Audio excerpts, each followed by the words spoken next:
Okay, the time is 6:30. It's Thursday, August 6th, 2026, and I call this meeting of the Concord's Finance Committee to order. I ask our assistant clerk to call the roll. All right, we'll go by first name. Sharish.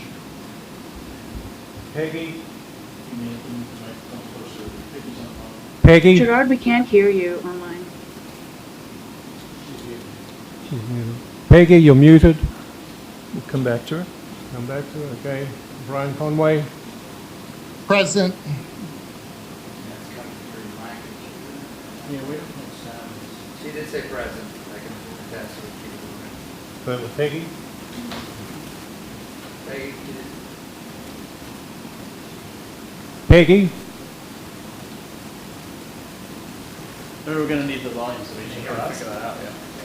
Okay, they're working on it. Okay. Peggy, can you hear us?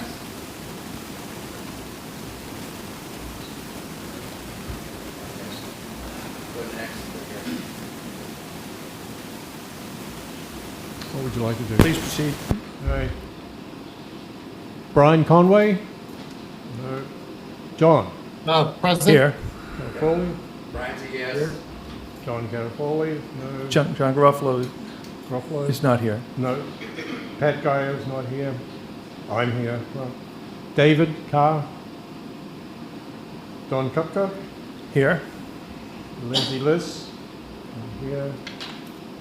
Naranjana is online. Okay. Is it here? Here. Okay. Donald Parker. Here. Rita. Yeah. Paul Rodriguez. Here. Sri. Here. Oh, that's working. We've got Peggy online. Peggy, can we hear you? Peggy, you're muted. Did she raise her hand, Brian?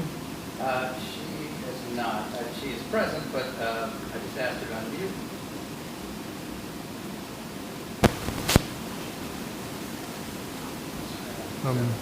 Eric? Yeah. Sorry. We have a quorum. Thank you. Peggy, you're unmuted now. Are you here? So I don't know what when Don started the meeting, we could hear you clearly, but we couldn't really hear Gerard, and now I can barely hear anyone in the room. We'll work on that. Okay. The first order of business is public comment. This is we have 10 minutes scheduled for it. We allow 2 minutes per speaker, and it's limited to items not on the agenda. Are there any members of the public here who would like to speak? Please come forward and speak in the microphone, and please tell us your name and address. Thanks. My name's Joan Pullman, 105 Ridge Road. Would you mind putting it closer to your mouth? Oh, okay, yeah. Yeah. Right up in there. Okay, Joan We Pullman, have to taste it. 105 Ridge Road. I've been a Concord resident for 29 years and a tutor at Willard Elementary School for 18. And let's see, last year the 116 ESPs, or Education Support Professionals, in Concord Public Schools formed a union as Unit B under the CTA. And so throughout the year we've been bargaining for a contract, and we've heard over and over from the school committee that they can't afford to pay us a living wage. They can't afford to give us benefits that are the same as other bargaining units in CPS. And that's why we're here. So we feel the hourly workers of Concord deserve a living wage and consistent benefits. So right now, bus drivers get paid vacation, ESPs don't. Administrative assistants get paid maternity leave, ESPs don't. So that's one of the things we're fighting for is consistent benefits. 60% of ESPs have second jobs out of financial necessity, and this burden leads to a high turnover, and the loss of experienced ESPs has a negative impact on students. And wage increases haven't kept up with inflation, and the town contribution for healthcare at 65 to 70% only further erodes wages because of rising healthcare costs.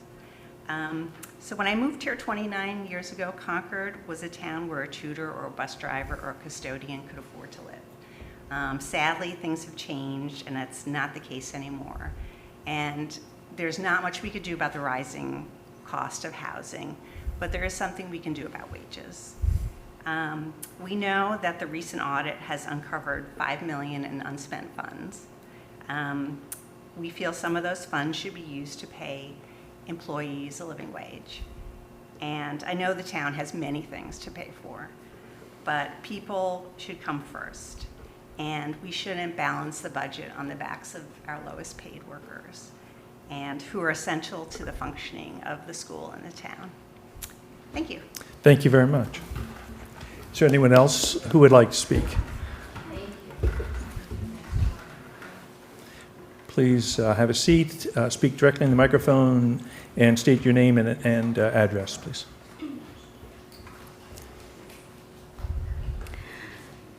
Hi, my name is Julia Brown, 93 Laurel Street, Concord. I work at Alcott Elementary School as a special educator. I am here on behalf of the Concord Teachers Association to demand fair and living wages for all education support professionals. I currently have $286 to my name. My annual take-home income is less than $30K, and with rising living costs, I regularly struggle to pay rent. I, like so many educators in Concord Public Schools, do not make a living wage. Every budget is a statement of priorities. Tonight, we are asking the Finance Committee to make a clear statement that the people who support Concord students every day deserve to earn a living wage. Education support professionals are not extras in our schools. They are essential. Yet many of these employees cannot afford to support themselves on the wages they earn doing this work. Many work second or even, like me, third jobs to pay their bills. That should concern every one of us. The Concord Teachers Association believes one job should be enough. Yet the school committee insists they barely have the means to give us an insulting $2 wage increase spread over 3 years. Meanwhile, the town of Concord has $5 million in excess funds. This is not a question of whether Concord can afford to invest in its schools. It is a question of whether Concord chooses to. This town has the financial capacity to support its public schools and the employees who make them work. The resources exist. The decision before the Financial Committee is whether those resources will be used to address a growing staffing crisis and provide wages necessary to recruit and retain the dedicated professionals our students deserve. A town that values excellent public schools must also value the people whose work makes those schools possible. Thank you. Thank you. Are there any other members of the public who would like to address the committee tonight? Please. And we are time limited, so I'd ask you to keep that in mind, please. Again.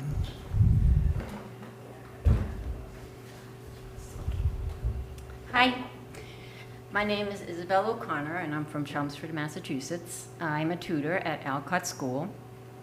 I have a background in special education, and I was a special education teacher for 17 years before coming to Concord. I made the switch to being a tutor so I could spend more time with my family. I also love teaching, and being a special ed teacher came with a lot more paperwork than educating children. I made the change in position with full knowledge that I would have a huge decrease in my pay. However, in my 9 years in Concord, I have found that educational support professionals are not only underpaid, but our work is also being undervalued. ESPs deserve a living wage. We are not paid fairly in a time of increased costs of living. Many ESPs are working 2 or 3 jobs to make up for this gap. The rising cost of healthcare, coupled with the fact that the town only pays between 50% and 70% of the premium for town workers, diminishes the take-home pay for ESPs. In fact, some have had months where they even owe the district money to pay for their health insurance. Personally, my husband works for the Town of Concord Parks and Grounds Department, and $1,000 comes out of his paycheck monthly for the family health and dental plans. Skilled and dedicated ESPs are providing essential services to the most vulnerable students of Concord at a fraction of the cost of out-of-district placements. ESPs are the reason those students can thrive right here in Concord, saving the town immense resources. Yet that savings isn't being reflected in our compensation. While the students are getting the care they deserve, it is on the backs of the ESPs. Please make the right choice. Prioritize the well-being of ESPs and students. Thank you very much. I think with that, we're out of time for public comment, but I appreciate you all being here, and your message has been heard. We won't be.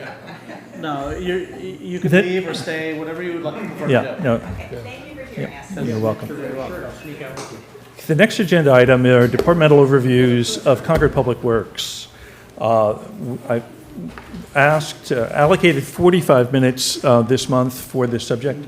I know that's going to be a challenge for the presenters, but please do your best. And I understand the committee members. You want to do the calendar first, Tom? I'm sorry? Your calendar? Oh, the calendar. I was going to do the calendar just before we start that. Yeah. So while you tee that up, I have been remiss in the last couple of meetings, and we've had very long meetings, and I skipped over updating the committee on where we are in the calendar. Ryan, so I asked Ryan if he could put that up at the meeting tonight. It wasn't included in your packet, but it will be part of the meeting minutes. Ryan? Yeah, it's going down. Okay.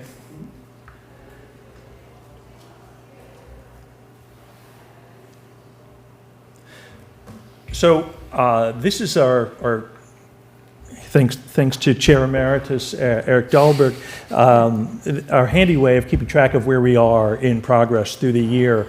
We're now on our August meeting, and you see that we have many check marks, but some incomplete items from our July meeting. The guidelines, draft request letters, metrics, first discussion of metrics, and goal alignment with Select Board had to give way as our deep dive into town operations has gotten deeper. We will catch up on all of that tonight, and I just wanted to give you a little view ahead of why we need to keep moving. We'll get those information. We hope to finalize those information request letters tonight. We hope to discuss the metrics. I think that they're non-controversial, but we'll see, and finalize the metrics. And so that next month we'll be completing the request letters, getting them out, and talking perhaps about replies, as well as preliminary guidelines discussion, and beginning our exploration of the town's debt structure. So that's where we stand, and there is no change to the rest of the schedule. The sequence within the town deep dive has changed, and that's strictly up to the administration. Tonight we'll be hearing from the Public Works Department and their various functions. Okay, thank you, Ryan. So Jennifer, okay.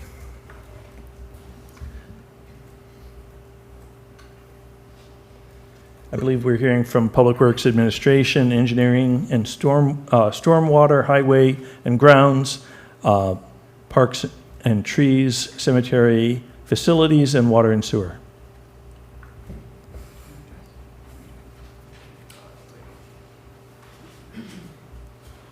Good evening, members of the Finance Committee. Thank you. Town staff and residents. Thank you for the opportunity to provide an overview of Concord Public Works. My name is Aaron McCloskey. I'm the Interim Director of Public Works. Tonight I'll walk you through our organizational structure, our core responsibilities, recent accomplishments, FY27 goals, and major initiatives currently underway within Concord Public Works. Before I begin, I'd like to introduce the Public Works leadership team who will be presenting after me. These individuals play a critical role in supporting Concord's infrastructure and essential municipal services. Steve Dukran, Town Engineer. Steve oversees our engineering division, leading design work, technical reviews, capital project planning, and town-wide infrastructure improvements. Eric Shaw, Interim Highway and Ground Superintendent. Eric directs roadway maintenance, storm response, public grounds care, fleet maintenance, cemetery operations. Eric also serves as the town's tree warden. Russ Carlstad, facilities manager. Russ leads our facilities division, ensuring town buildings remain safe, functional, and well-maintained, while maintaining capital improvements and critical building systems.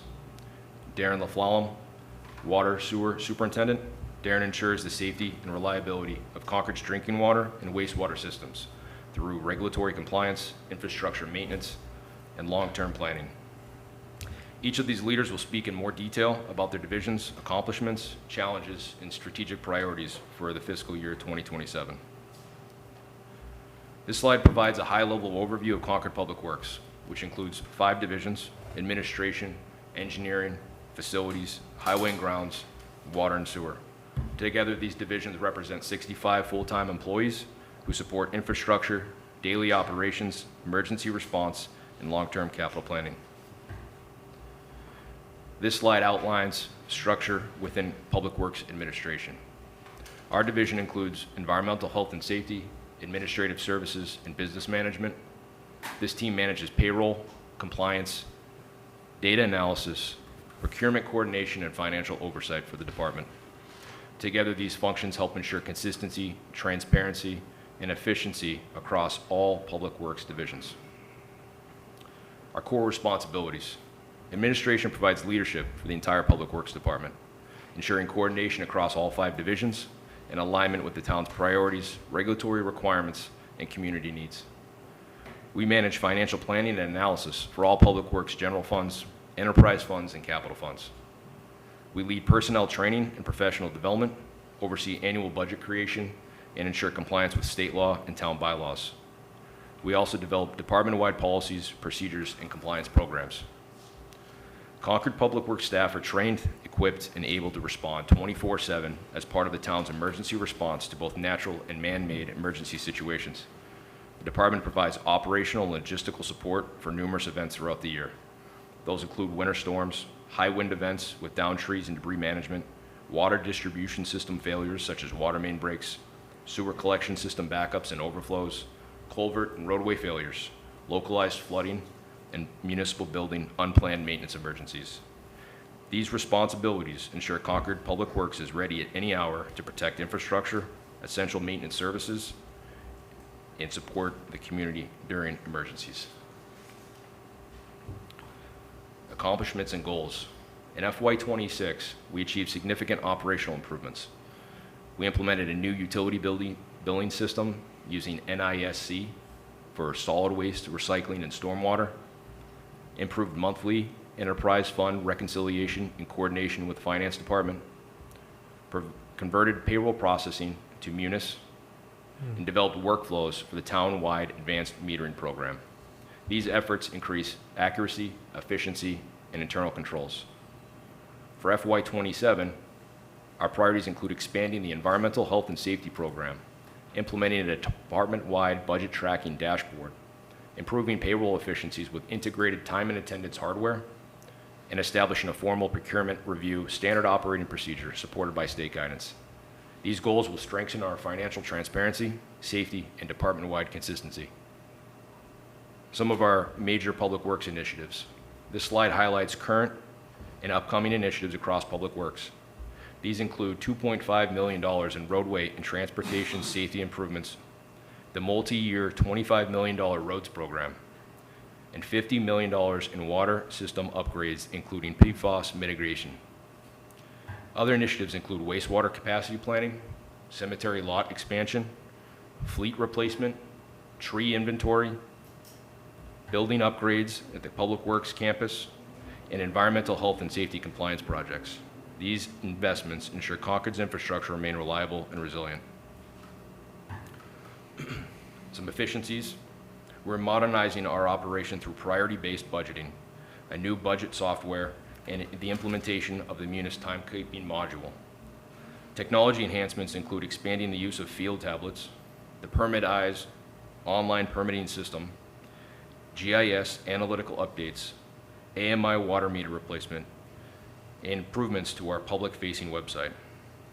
We are also expanding our use of work order management analytics to capture key performance metrics across the department. On the staffing side, we are defining roles and responsibilities, expanding environmental health and safety training, identifying professional development opportunities, and reinforcing teamwork and communication across all divisions. These efforts support our operational efficiency and support employee growth. I'd be glad to answer any questions about administration before I turn it over to Steve Dukran, who will present on Public Works Engineering. Thanks. I think in the interest of time, we should keep it moving. Okay. Thank you. Thank you, Aaron.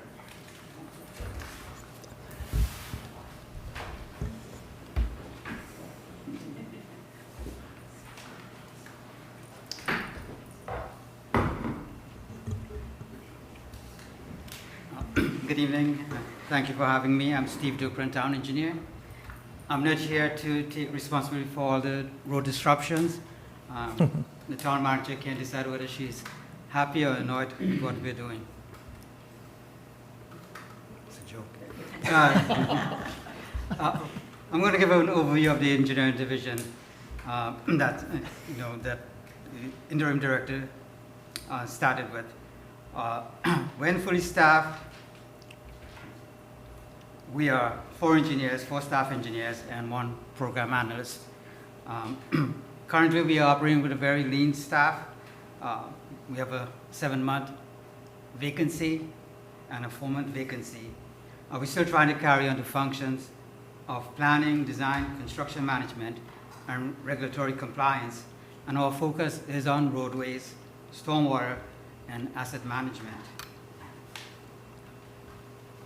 Our core responsibilities include pavement management, roadway safety, stormwater and the MS4 permit that's permitted by the EPA, drainage improvements, parking lots, utility coordination and permitting, and private development reviews. These affect our daily lives and the long-term resiliency, so everyone is impacted by what we do. The key metrics, starting with pavement condition index, in 2024, our pavement index condition, PCI, was 73, and our goal is by the end of this year to be around 77. Targeting at the end of our 5-year program, 85 and above. So just to highlight a couple others, I don't want to go through them all. In FY26, we cleaned 1,095 catch basins out of our 2,500 plus. So we're making some good headway in cleaning our catch basins. And one important metric for what we do in the engineering division is measuring our progress on projects, especially with construction projects. We always want to measure the percent completed versus how much money is spent. We never want to have overruns, although that's, change orders is are a thing for contractors. We want to make sure we manage that well. Moving on to what we've accomplished in 2026, we started that 5-year expanded pavement management program with the issuance of the $25 million 5-year bond. We have been constructing or reconstructing the sidewalk ADA ramps, making them compliant with federal guidelines. We've replaced 3,000 feet of failed guardrails. And we received a grant of $625,000 for the Spencer Brook culvert on Spencer Brook Road, which construction has just started. Now, that's $625,000, so substantial amount of money. We also received a $1 million bottleneck grant for the Main Street, Pine Street intersection. So that's a big one, $1 million. And that work, the design of it will be started and conducted by the Mass DOT, hopefully for construction next year.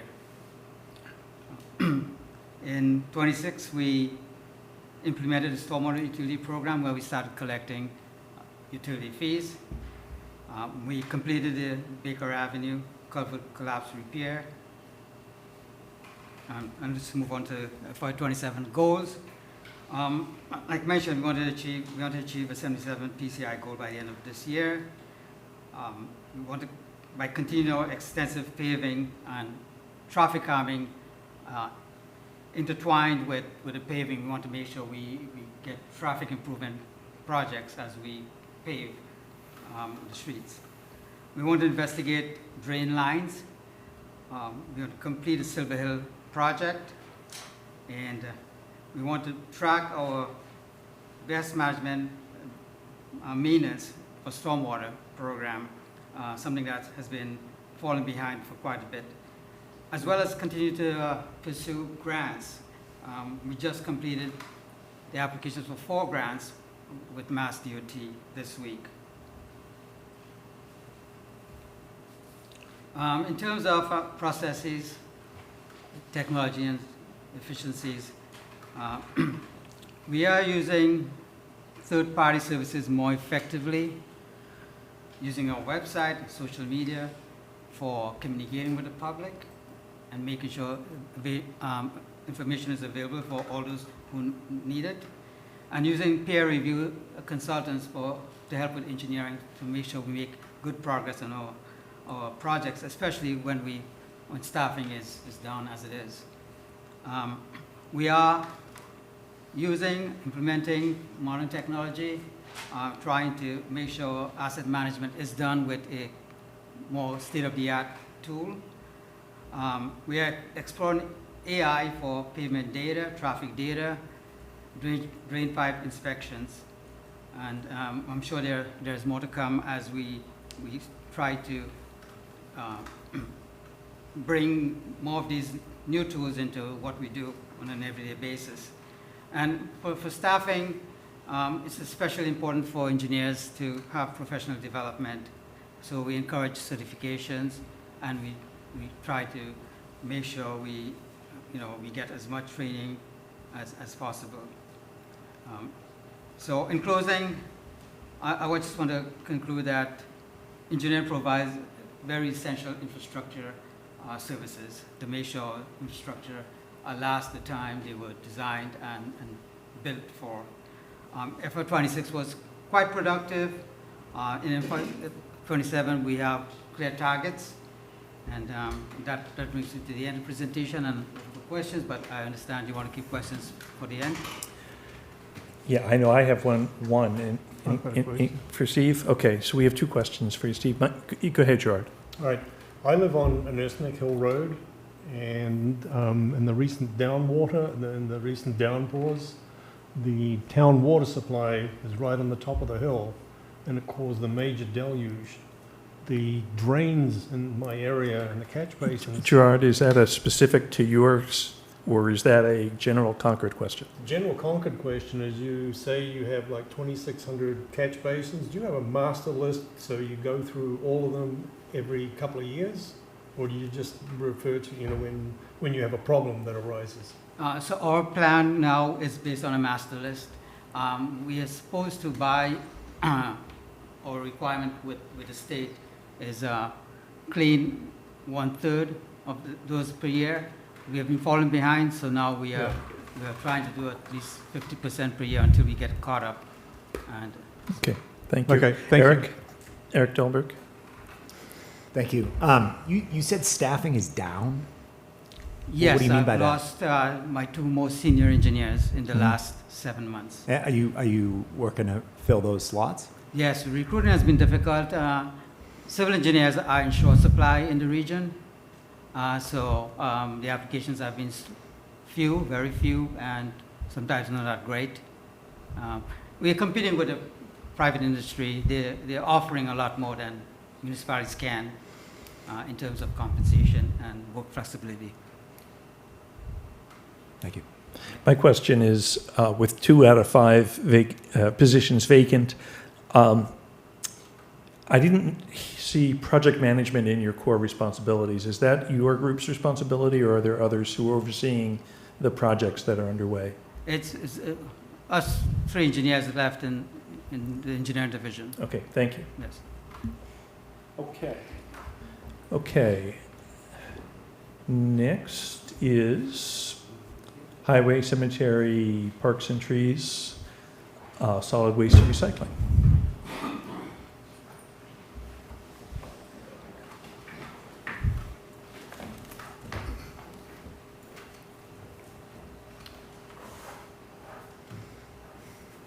Good evening. My name is Eric Shaw, I'm the interim superintendent of Highway and Grounds for the town of Concord. I oversee the Highway and Grounds Division, which includes obviously cemetery, park and tree, the highway department, solid waste and recycling, as well as our fleet. Our groups maintain obviously the public landscape, cemeteries, athletic fields, shade trees, municipal grounds, and the waste programs. And it's these teams that provide the essential daily operational services to ensure Concord's infrastructure remains functional and welcoming. Our staff structure includes myself as the interim superintendent, as well as an assistant superintendent, an administrative manager, operations manager. We have 3 crew leaders in the group, 2 park and tree and 1 in the highway department. We also have cemetery and fleet supervisors within the group. And then within that, we have a number of equipment operators, fleet mechanics, and cemetery staff. Again, this workforce supports all the maintenance activities for the town of Concord Public Works. Our core responsibilities include maintaining and improving roadways, sidewalks, parking areas, and stormwater infrastructure. We preserve municipal grounds, parks, shade trees, athletic fields, and public landscapes. We also maintain and operate 3 historic cemeteries and oversee lot sales and interments. We provide effective snow and ice operations for all roadways, public sidewalks, and parking lots. And we also manage the curbside solid waste and recycling programs and waste diversion initiatives. Some of our key metrics over the past few years include a number of pothole work orders. It looks that things have been trending up, but that's largely because of the improvement of our tracking in the work order system. And it's also a reduction in the large number of potholes that we would fill on any given road that we were not tracking because we were just doing potholes on the entire street. We've now isolated that down to much fewer with the road work that Steve's group has been doing. Tree maintenance activities, we normally range from 100 or so, or a little more than 100 every year. That includes not just removals, but pruning activities and things of that nature. Fleet work orders, we do anywhere from 600 to 700 or so every year. A lot of that's preventive maintenance. We have a lot of inputs going into managing our roughly $20 million fleet of trucks and equipment, so there's a lot of work that goes into that. Our winter operations, this year we had 24 events, which is a significant increase over the last few years. A lot of you probably noticed there was a lot more snow hanging around this year, so it was a little bit of a challenge for us, and I'm sure financially as well. Cemetery lot sales, we have a number of those every year. You probably notice on the slide that the trend is low for this year, and that's tied to our necessary lot expansion project that was approved at town meeting. So right now we're not selling lots sort of on availability. It's more of on demand and on need right now. 2026 accomplishments. We completed extensive roadway, sidewalk, and sign maintenance work orders and projects. We delivered very professional level care of parks, trees, recreation areas, and athletic fields. We installed 296 new trees in town, including the completion of the 250 trees project. We provided, again, service to in response to 24 snow events. That was a pretty significant part of our year this past winter. We've also implemented a monthly billing system for curbside waste collection. For 2027, our goals are to continue to maintain the roadways and stormwater systems, as well as the transportation infrastructure, and continue to improve upon our processes for doing that. We're also going to establish a formal tree management policy to better align with needs from the community and responses from the community. We're going to advance forward, as I had mentioned, the Sleepy Hollow expansion for the Knoll section to increase our cemetery lot availability, and also a renovation and restoration project for the stone walls in Sleepy Hollow. Another goal is for us to enhance our winter maintenance efficiency and explore cost-saving approaches to winter and snow and ice management. And we're also looking at piloting a solid waste reduction outreach and educational program. Some of our processes and efficiencies include cross-department collaboration and internal budget tracking.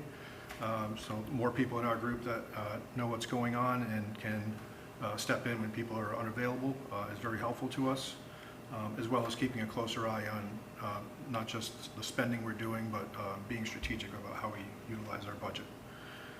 Expanding our GIS usage, as Steve mentioned, we have our Highway and Grounds manages the catch basin maintenance, and so we're partnering with GIS to dial that in a lot better and have a better understanding of what's out there and what needs we have.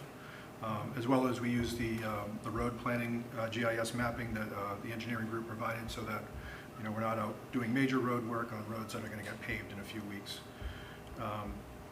This year we plan to update our tree inventory software, as well as continue training for staff, cross-training, and as well as additional professional development opportunities. And that's all I have. Thank you. Any pressing questions from the committee online? No. Thank you very much. Thank you. Next is Facilities Department. Russ, I think you're up.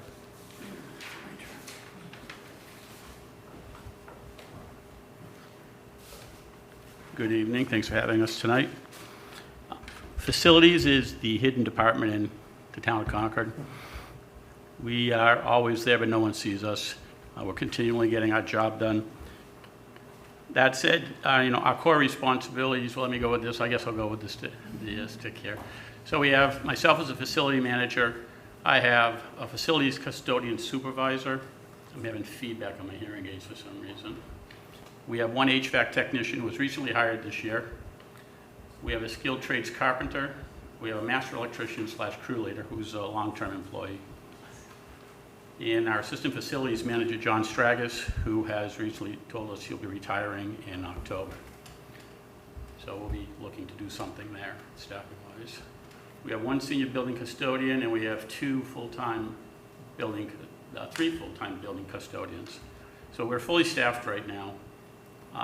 However, we are going to be taking over cleaning of the police station, which now makes us understaffed again because the outsourced contracting is going away. So when you take one step forward, you go one step backwards sometimes. So our core responsibilities, our job is to make it a healthy, safe working environment for the employees. We want people to want to come to work every day. We want the citizens to have the same feeling when they come in. It includes all the town buildings, all the public-facing areas, the offices, and some of the outlying buildings such as the Juro restroom and the ride-out park and fields restrooms. We're responsible for maintaining, preserving, and improving 17 town-owned buildings totaling over 150,000 square feet. They're used from offices and police and fire stations, garages, as well as assisting as needed at pumping station, recreational structures, and any other department needs that may come up. Services include routine building maintenance, repairs, custodial, support in identifying and prioritizing capital projects, while providing day-to-day project management for new construction and major renovation, space planning, etc. For instance, I assist the engineering department with the COA and those images on the side. We all remember the yellow tape across COA for 5 years. Well, we finally completed that project, got it up to ADA compliance, and it's been well received. Our metrics are a little bit different than everybody else's. It's hard to capture what we do other than user satisfaction ratings, which we've had done in the past, and we've had great results from those. We've just brought in a new software package called Operation Hero, which is going to capture our data, our time, our expenses, and provide us with real-time use per building, per trade, for better budgeting moving forward, and to help us create better efficiencies based on the real-world examples. Of the 17 buildings, there's 17 different building types. So we don't have one kit of parts, we have 17 kit of parts. So it makes it very complicated and expensive to keep these buildings running.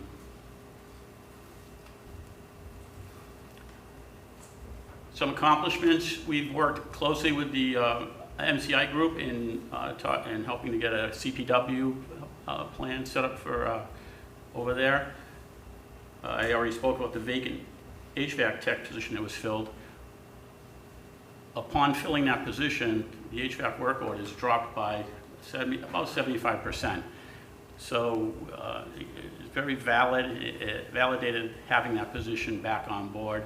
And also we've got way ahead of the preventive maintenance, so there won't be the failures that we had been seeing for the last 2 years. We also consolidated staff over to the Peabody building temporarily, which will help the town save some money on insurance over there, and also improved our efficiencies moving forward, improved our response time, and efficiencies in our interior operations. Goals for next year: we would like to add one more custodial position and one more facilities technician position, in part to relieve the loss of John Stragus coming up. We're going to replace 3 of our vehicles with energy efficient vehicles next year. Hopefully we have a large vehicle we don't use. We have a couple electric vehicles that are end of life, so we want to change those out. We're going to utilize the existing capital funding, some which has been on the books since 2016, to finally get some repairs going on the things that need them, and a lot of that's in process at this point. Reduce our wait time on work orders by at least 20%. Right now we're not quite there, but with a little additional staffing that will help. We want to increase the operating hours for the outside restrooms, Ride Out and Giroux, to 12 months a year if staffing allows. They're a valuable amenity to the town, and people, are welcoming that change. Continue to assist MTI as planned.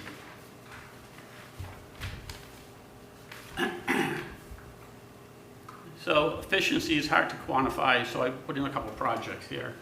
I don't know if anyone remembers the Ride Out Field House. It was rotting away, so we slowly rebuilt that over the last year, and took the kitchen out and allowed more storage space for the user groups to use over there.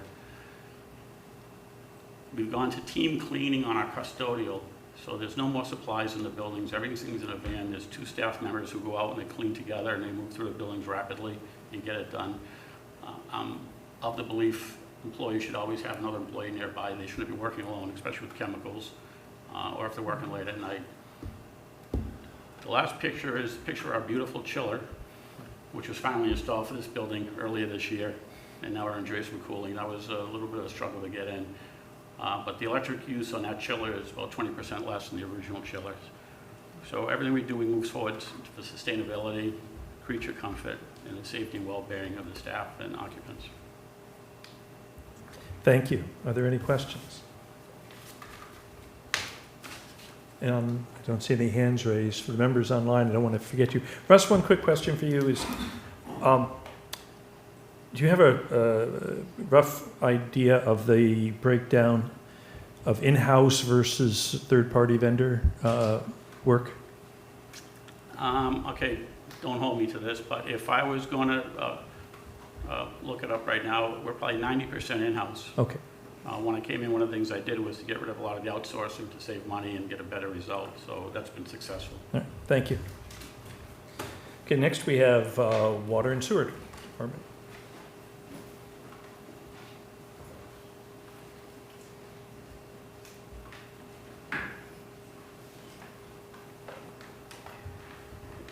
Good evening, Finance Committee members.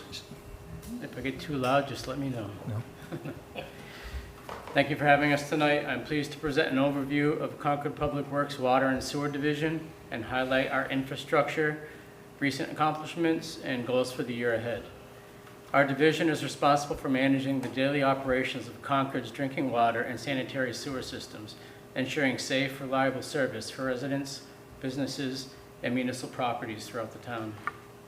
Slide, please. Thank you. The Water and Sewer Division is supported by a dedicated staff of 18, including treatment operators, distribution crews, an engineer, 2 regulatory specialists, an administrative assistant, and 2 supervisors. We also receive support from Concord Public Works staff, CMLP customer service, and various temps and interns throughout the year. Together, this team manages source water protection, treatment operations, distribution and collection systems, regulatory compliance, customer service, budgeting, capital planning, project management, water and sewer permit applications, water and sewer service line renewals, and financial stewardship. Slide, please. Concord Water System supplies 95% of the buildings in town. It is supplied by a combination of 1 surface water source with a filtration waiver, one of only 2 filtration waivers in the state of Massachusetts, and 6 groundwater wells. These sources feed 6 water treatment facilities, including 2 advanced treatment facilities that handle more complex water quality challenges. Treated drinking water is stored in 2 water storage reservoirs with a combined capacity of 7.5 million gallons, helping us ensure water quality, stable pressure, supply reliability, and emergency readiness. Water moves throughout Concord through 124 miles of distribution mains, and it's supported by 1,339 fire hydrants across the system. This extensive network requires strategic maintenance, continuous monitoring, and regular rehabilitation to maintain water quality, reduce breaks, and support fire protection.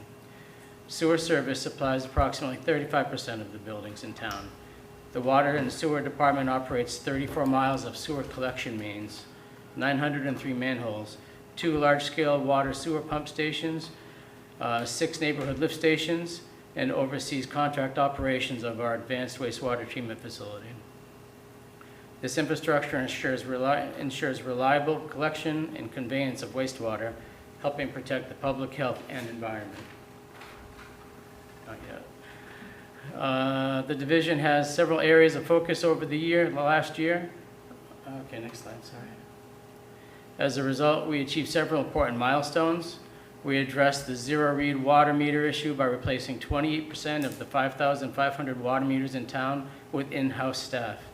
Established a new billing reconciliation program, advanced our lead service line inventory and replacement efforts, rehabilitated White Pond Well, made emergency repairs to U-Cargill Well, installed additional 2 eye hydrants. These are smart hydrants that feed real-time pressure and temperature, so if there's a break going on, we know immediately, and it can help us pinpoint where in town it is. We installed and replaced 2,600 feet of water mains in the Silver Hill neighborhood, along with 5 hydrants. Next slide, please. We are working with an engineering firm to plan wastewater treatment permit and capacity expansion projects into the future. We have initiated an infiltration and intrusion program and had camera inspections performed on 1/3 of Concord's sewer collection mains. Phase 2 is going to be implemented this fall, where we are going to camera the next 2/3 of the town, and year 3 will be the following year, where we'll get the final 1/3. These accomplishments improve system reliability, water quality, environmental protection, and operational efficiency. Looking ahead to fiscal year 2027, our goals include replacing clarifier drives and updating the COMAG PLCs at the wastewater treatment plant, increasing the pace of water meter replacement using an outside contractor, initiating pilot testing and design phase for 2 PFAS treatment plants, one at U-Cargill Well and one at 2nd Division Well, rehabilitating 3 groundwater wells, performing cybersecurity upgrades to our SCADA system, which is quickly moving to the top of the list, replacing 7 hydrants, installing 2 more eye hydrants, implementing multiple safety improvements for field and plant operations, example, fall protection at our Assabet sewer pump station, and updating our security camera connectivity system. Next slide, please. We will also continue to advance our long-term processes and efficiencies, including leak detection through both acoustic and automated technologies, upgrading smart meter systems, updating treatment media at the Deaconess filtration facility, improving integration with our billing software, the NISE customer systems, cross-training staff, supporting professional development, and hosting Mass DEP workforce development interns. In summary, Concord's Water and Sewer Division manages a complex and essential network of infrastructure that supports nearly every aspect of daily life in our community. Through proactive maintenance, thoughtful investment, regulatory compliance, and dedicated staff, we remain committed to delivering safe, high-quality drinking water and reliable sewer service today and into the future. Thank you. Thank you, that's very impressive. Any questions for Water and Sewer Department? None here. Don't see any hands raised online. Ryan, could you just check that members don't have any hands raised? There's no one with their hands up. All right. Thank you very much. Thank you all.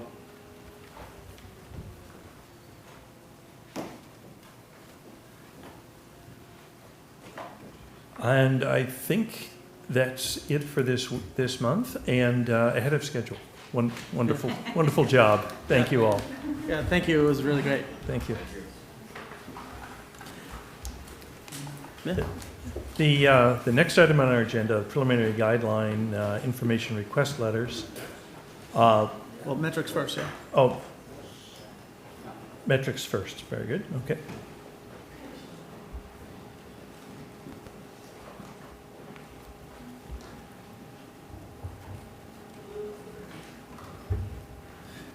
So our guidelines chair, Paul Rodriguez, will speak to the metrics.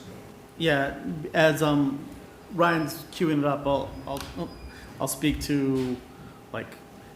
In Oh yeah, that's true. I do. Okay. Okay. So before I get into the presentation, actually go ahead and Ryan, go ahead and move to the next slide. I can speak it during the agenda. What I want to talk about is like simplify what we looked at, how we looked at it, as well as kind of highlighting the nature of this endeavor, as well as what the goals are of what we're trying to do, and compare it to a couple of known areas that make it challenging. That how, regardless of the process that we use, can make achieving the goal of giving a good guideline across all the budget units a difficult endeavor. So that being said, go ahead and Ryan, go to the next one. So, and I have to say, I stole a lot of this information from Don. So thanks, Don. I appreciate it. But it does speak to the idea that it is a balancing act associated with comparing the inflation of the cost of services versus the real projected increases to taxpayer income. And that goal of associated with like making sure we have level services by being able to pay for any inflation that would increase the cost of those services, but being mindful of the idea that income growth has to be able to pay for that. And if we find ourselves in a situation where income growth doesn't necessarily relate to those costs of services, that's something we need to bring up and highlight that. Another aspect that I would like to speak to on this slide is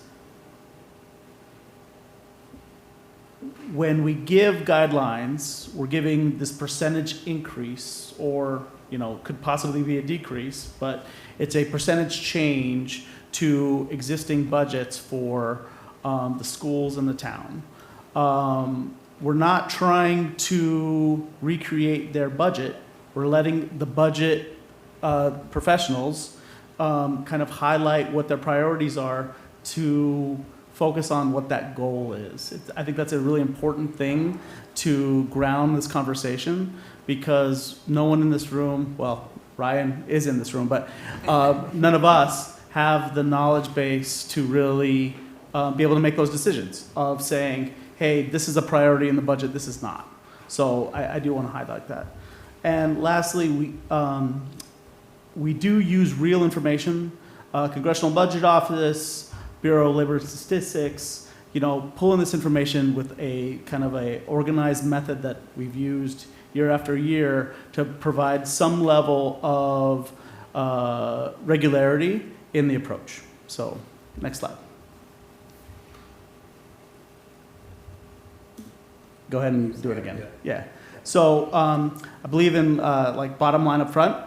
So this is the data that was pulled, and there's a lot of information here. But basically, there's two parts of it, right? There is the cost index, and there is the income growth. So let me speak to both portions of that. So Congressional Budget Office forecast information out towards what it's going to be during our fiscal year 28. This information is then averaged based on quarterly data to figure out what the ECI, which is Employment Cost Index, wages and salaries, and the Consumer Price Index, chain weighted consumer price index, which is the equivalent of goods and services, what those are meant to be. So we did the math, and it should say FY28 metrics, but the raw data was 3.13% increase for wages and salaries, and a 2.17% increase, which is just raw data, which we then multiplied by a weighting factor of 80%, 20%. So all that being said, goods and services, 2.94%. That's what we're looking at.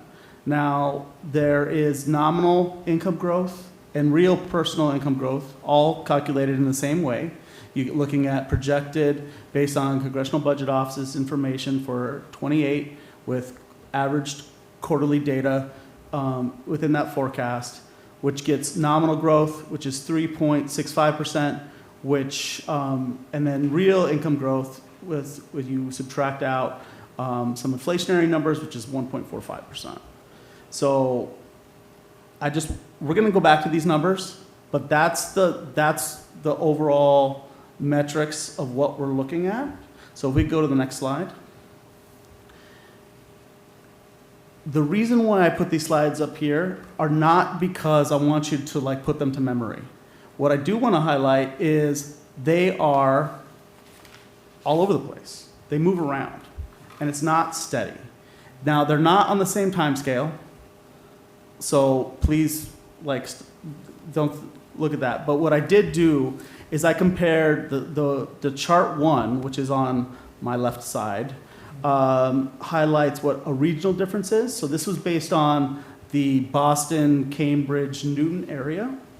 And it showed that for May, the number was 3.2%. Now, national average for that same period was 4.2%. I couldn't get two graphs that look alike. So I tried for a long time looking for it. So I apologize for that. But what it does show is that those numbers do move around a lot. And our region doesn't necessarily follow national numbers. National numbers don't follow our region numbers. Sometimes the national numbers are skewed by certain events in other places. And one thing to know that if you really dig into CPI, it's based on an average basket of fuel, of eggs, of a lot of random things that people who are much smarter than I am in economics have decided this is what we're going to measure to look at inflation.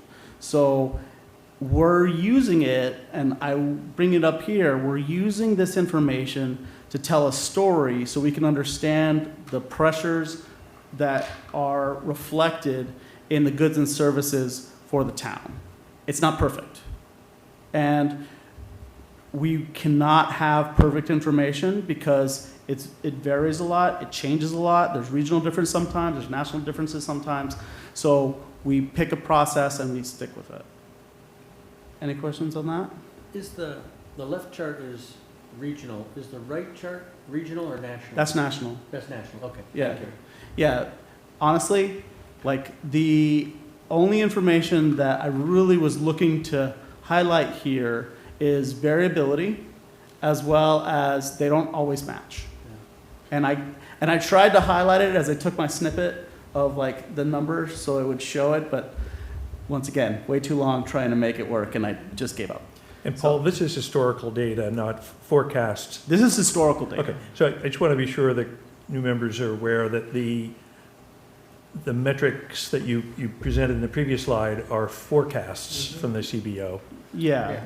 Yeah. Okay, So, thanks. so even looking backwards, there's variability. So like projecting into the future, as I mean, anybody who can, follow the news day to day, I would hate to be the economist who's trying to project what's going to happen and how it's going to reflect in that future, but people do.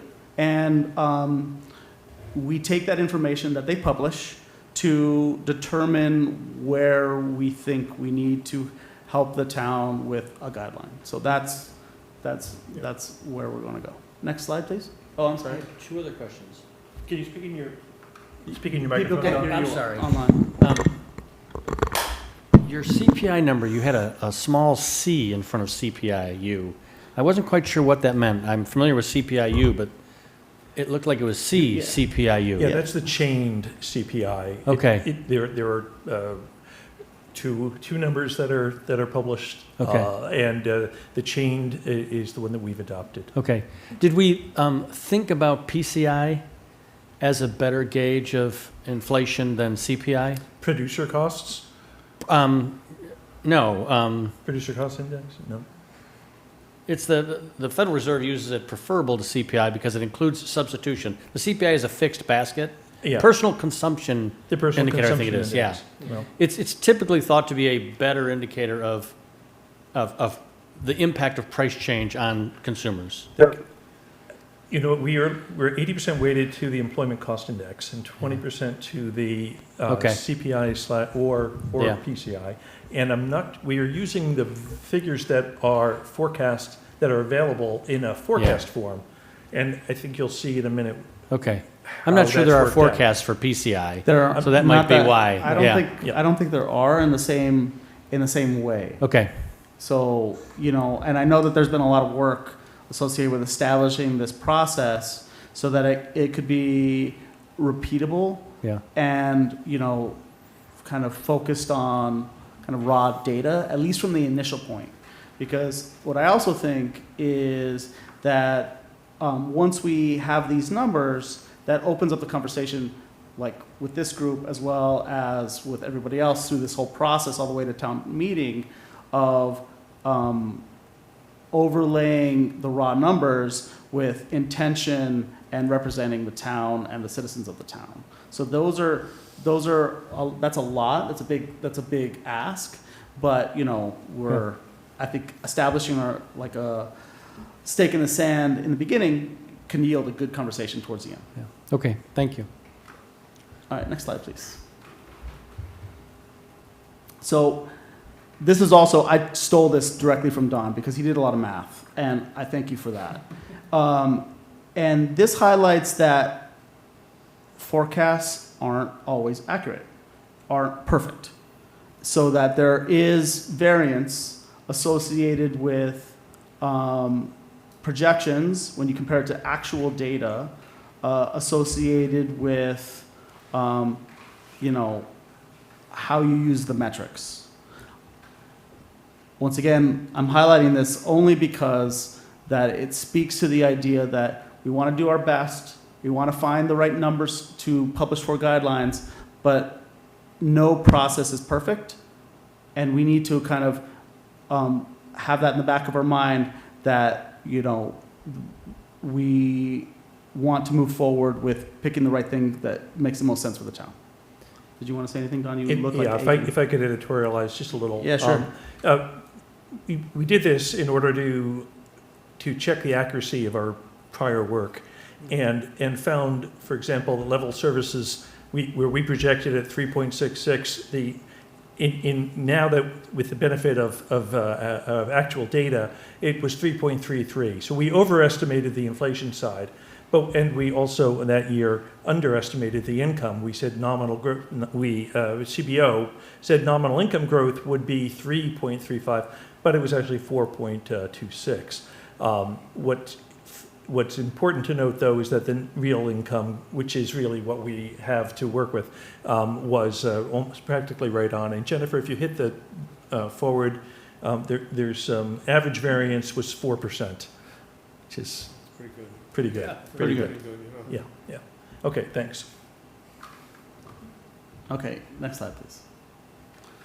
Okay, so this is also another slide that I stole directly from Don, mainly because I want to talk about the topic of guidelines versus a concept which is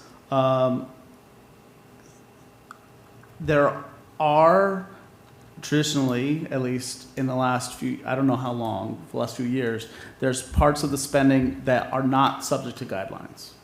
That we will give a percentage, but certain parts of the budget will not be considered against that percentage.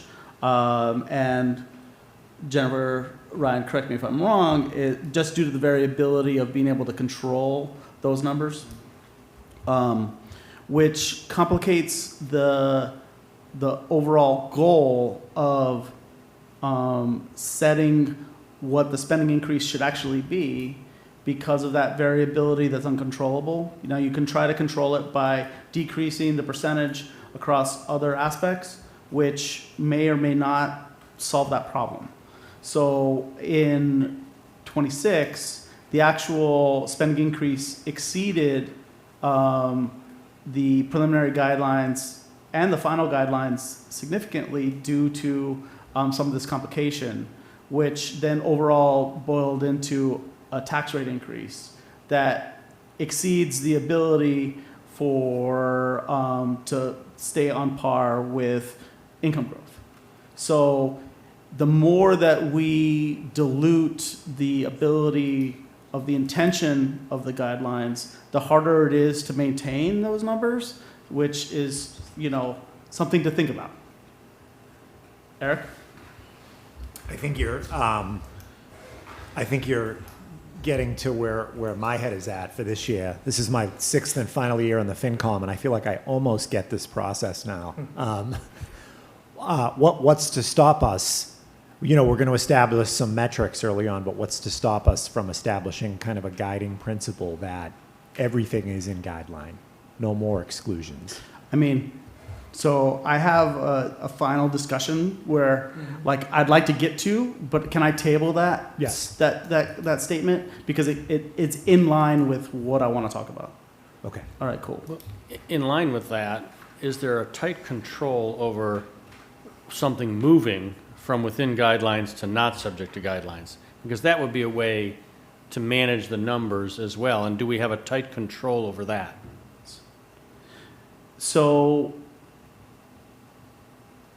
once we have these numbers, and correct me once again, Jennifer and Ryan, once we have these numbers, we work with both of these like highly professional people to help like overlay on the actual budget so that we know the effect of those guidelines, including what is not subject to guidelines, so that we can have a better picture of that. Now, in the past, in my tenure, which is not very long, I know that there is active discussion associated with some of the line items that were pulled into the not subject to guidelines because of a huge variability that, you know, would cause problems with the budget unit. So the answer to your question is yes, that is potential. We could talk about it, but I would also like to table that conversation until we get to the end, because Okay. I don't want to solve a problem that I haven't even projected yet. Okay. So can we have the next slide, please? Next slide. Yeah. And the next one. And the next one.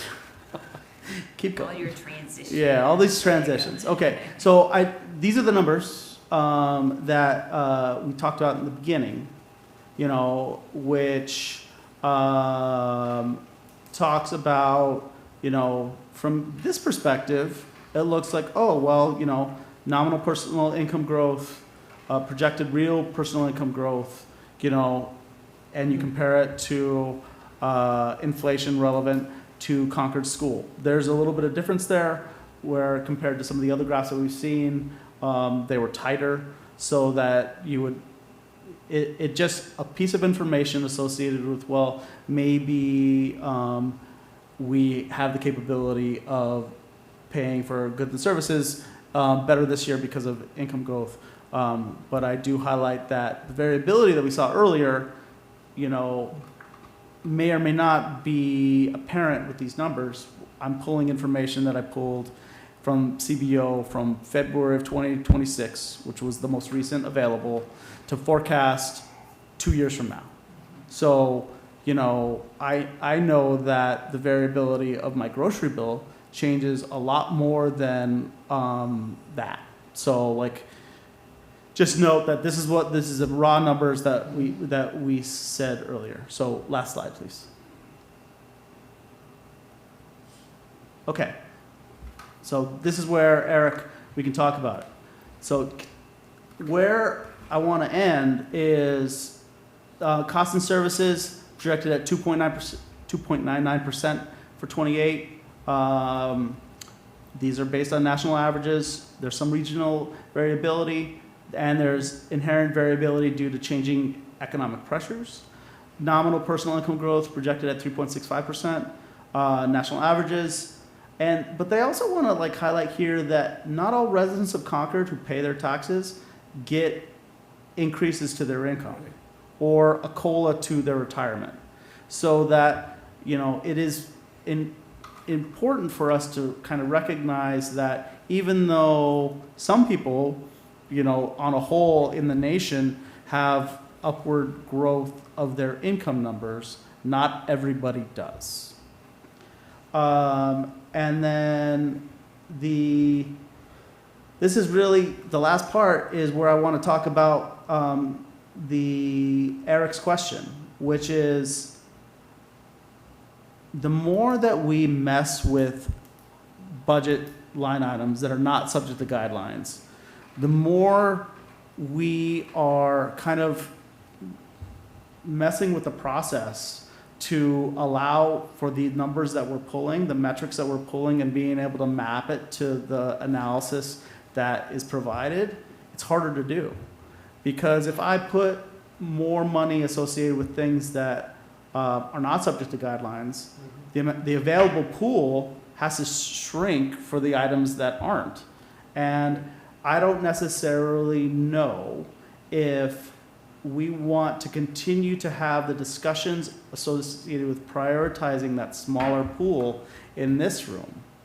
I think it's better to have those discussions in your offices of how to meet your priorities, and not necessarily how like certain things should be weighed differently than others. So that's my personal belief in that, which goes along with, Eric, what you were saying of maybe we change the process to allow for, you know, kind of level setting that forces the priorities to be made across everyone's budget and not necessarily have those not subject. Eric, do you want to respond? Yeah, thank you, Paul. Is that okay, Don? Please. Please do. We'd be changing the process, but more specifically, and Don, you're the expert on the history here, we'd be changing the process back to the way it used to work. We went down this road, the royal we, of carving things out of guidelines several years ago, and it sort of grew from there. I've come full circle on it. I don't think, I'll just state my position. I don't think we should carve anything out of the guideline. One, because it's getting hopelessly complicated, not just for us, but for the taxpayers when it comes time to explain this. I mean, I've had this conversation so many times with people, and they're like, why would you do that? So that's one reason. The other reason is we start with a blank slate every year. We can do whatever we want with guidelines. The FinCom has very wide latitude to run this process the way we want. We can pull something out of thin air if we want.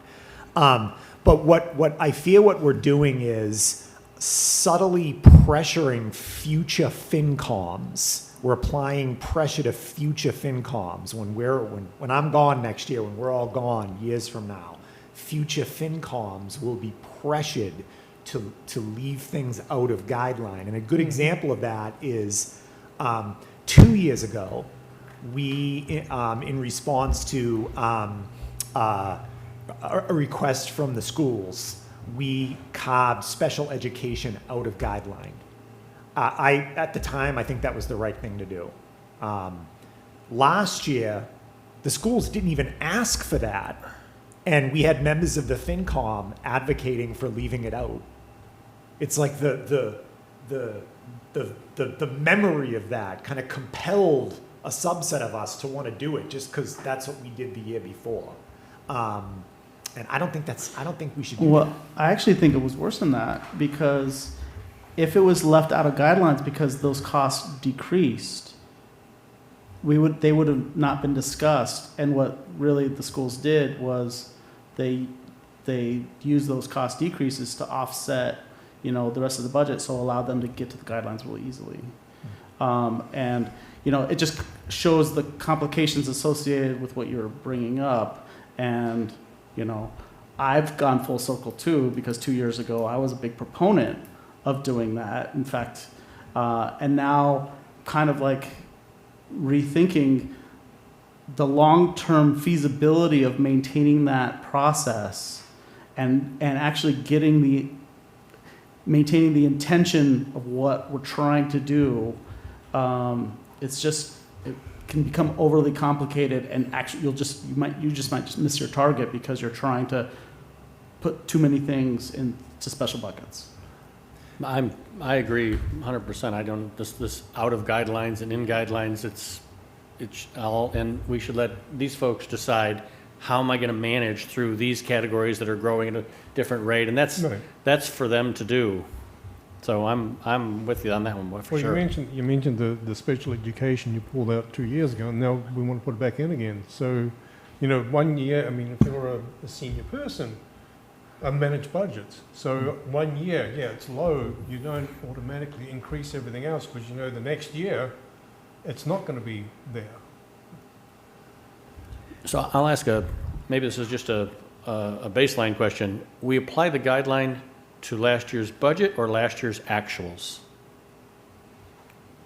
Budget. It's put to the budget, So yeah. a guideline was given last year at 2.5% for the FY27 budget. Okay, it would seem to make more sense to apply it to actual spending.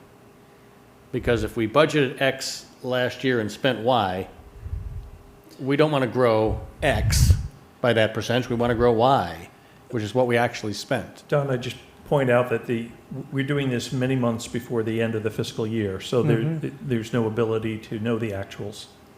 Oh, I would doubt that we don't have a pretty good forecast many months before the end of the fiscal year. Well, but the 10 months fiscal now. year ended what, like 5 days ago? No, days ago? in June, end of June. Oh, end of June. I thought it was July. I Yeah. apologize. We're 1 month into the new fiscal year. But So Okay. we're budgeting Yeah. FY28 Yeah. while we're Yeah. still wrapping up FY26. Yeah. We don't even have final numbers yet. yeah. Ryan, are there 26. any hands about that. raised online from members? I don't see it. Okay.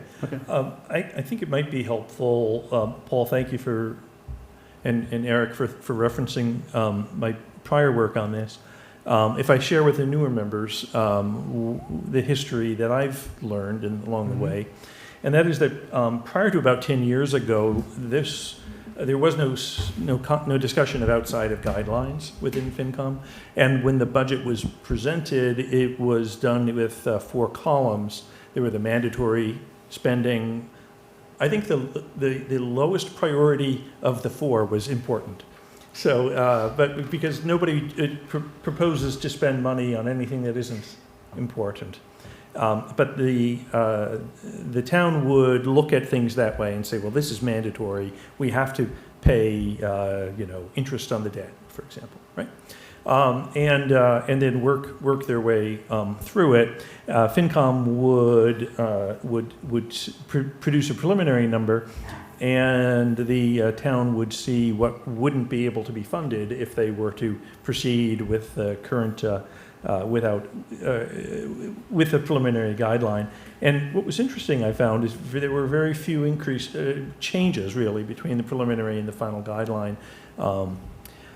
Then the outside of guidelines concept was introduced, and it was essentially those mandatory spending items, plus some years there were a few other things that wound up in that bucket that they were later not in that bucket. The result was that total spending grew faster than the guidelines number. It becomes, when we have a situation such as Paul presented in the slides, where the total tax increase exceeds the growth of the average resident's income, the town is taking a larger percentage of the pie. And that's unintentional because the guidelines increase was well below that number. So I looked to see how other towns deal with this. Not every town has guidelines. Concord adopted the practice in the 1970s. I did not find any other town where any spending is considered outside of guidelines. It seems as though those that produce guidelines, it is simply comprehensive. So this is a unique practice in Concord. It's been in use for about 10 years. And when it was introduced, there was no vote by the Finance Committee to adopt it. It was simply how the budget was presented that year by the town manager and CFO. So I welcome this conversation, and I'd like to hear from, make sure that Peggy, Niranjana, Brian, Sri, that you all have the opportunity to speak if you have any thoughts on this topic.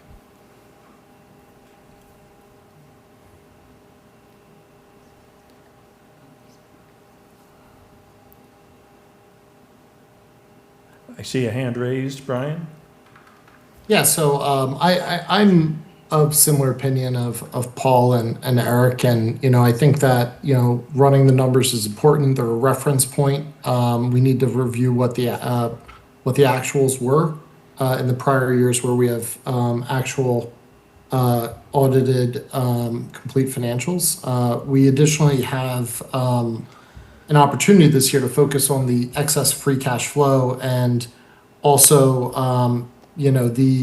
part of the presentations, which have all been excellent and been incredibly informative from the various departments of the town.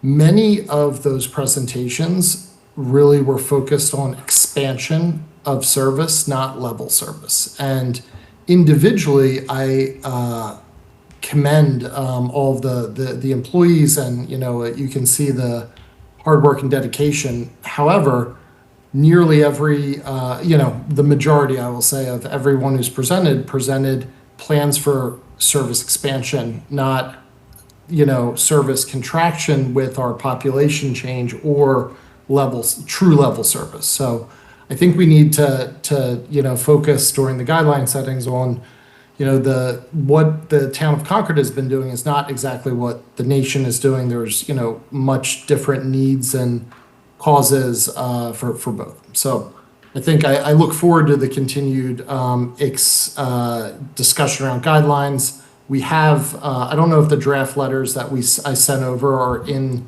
the package, but we are ready. I think we're ready with any additional info requests that come up from this meeting to send those info requests over to the town and the schools as soon as possible to keep the process moving. Thank you, Brian. Niranjana. So yeah, I also in general agree with the principle that that having things selectively exempt from the guidelines is, I think it runs the risk of making the process somewhat subjective, and I think the more objective the process is, I think the better it serves the town. I am curious, what was, I suppose, the range, proportion, or amount of the budget that actually fell under this guidelines cap? Clearly, it led to it led to an increase in taxes that was beyond what was within the projected, income growth. But I suppose it'd be helpful to understand what fraction of that was, because if we bring all of those into guideline, that is going to influence our total estimate of what the guidelines are going to be. Jennifer, do you know off the top of your head roughly what percentage of the budget is not subject to guidelines? Almost. Yeah. Not off the top of my head. Hold on, it's coming.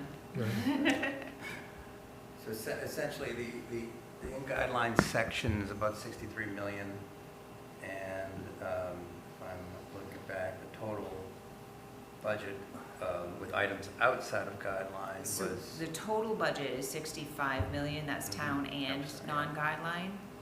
34.5 in guideline and 30.8 out of guideline. So it's roughly 50-50. Yeah. I see, thank you. Yeah. What are some of the items in that? Insurance, employee, so I think it was Don, you asked the question, what is the burden? What is the overhead rate, essentially? Actually, I asked benefits and salaries. that question. You asked that question, Gerard. Yeah. And that is, those cost items are treated as outside of guidelines. And it was very interesting that maybe it's just municipal accounting versus corporate, but it's not something that was top of mind for the staff here. And so when you take a bucket of costs, the overhead costs of and you put that outside of the guidelines budget, it's maybe doesn't require the attention that it would otherwise. Well, I would put it within the guidelines and just have it as a separate line item. Don? Yes, Paul. So in my analysis, I do want to make it clear that I'm not being disparaging to the initial intent, but I do feel that the continued practice will be very, very difficult to maintain. So that's that. I just want to highlight that. Those are the origin of my comments. I think that answer, roughly 50%, 48, 52, whatever. Yeah, I think I agree with Please speak in the microphone, I'll read it. So my philosophy is that, we should have everything in the guideline. Okay. Just as a regulatory body. And we can always address certain, because it forces people to address issues that are not in the guideline and get creative with the accounting. So no matter how big or how small, let it be part of guideline. And if there is an exception, we can explain why there was an exception on a particular fiscal year, and I think it becomes more manageable that way, because otherwise everything is being pushed. We can do this outside of guideline. We can do this. So it promotes a behavior pattern that probably is not going to be manageable. It's just not human. We are all humans. It's just not going to be manageable, and we are a fairly large town. So that would be my... Don, if I could, I think, Paul had mentioned earlier maybe some conversations that we could have offline about this. I know, conceptually, this idea of in guideline, out of guideline seems a bit, obtuse in some ways. But I think that I think there are elements of the items that come outside of guideline that are good reason as to why they're out of guideline, and that it made sense 10 years ago when, I think, Don, using your figure as to why that would take place. But I think it may be something that, that would warrant some further conversation before Finance Committee goes too far down this road. Well, if it's okay with you, I'd rather that those conversations take place in the public meeting and with all members. Yeah, I agree. Yeah. Can you tell me, has that ratio of in-guideline, out-guideline changed over that? Was it initially put in place where about half of the budget was out of guidelines, or has that changed over time? I think we'd have to look that up. I can answer that. Out of guidelines, spending has grown faster than the guidelines. Wouldn't surprise me, yeah. Yeah, wouldn't surprise me either. I mean, intuitively, it makes sense. Yeah. Just to remind you, just making sure we're clear, outside of guideline is debt service, which is authorized as a separate item under town meeting. Yes. So it is not subject to the whim of the management for spending. Okay. Right. Okay? That alone is a third or more of the out of guideline number. So that's authorized by town meeting. We have only a very minimal control over that in timing as administrators. You know, Jennifer, I would say that as a 25-year participant in town meeting, I didn't realize that the debt service that we were authorizing was above and beyond the guidelines increase.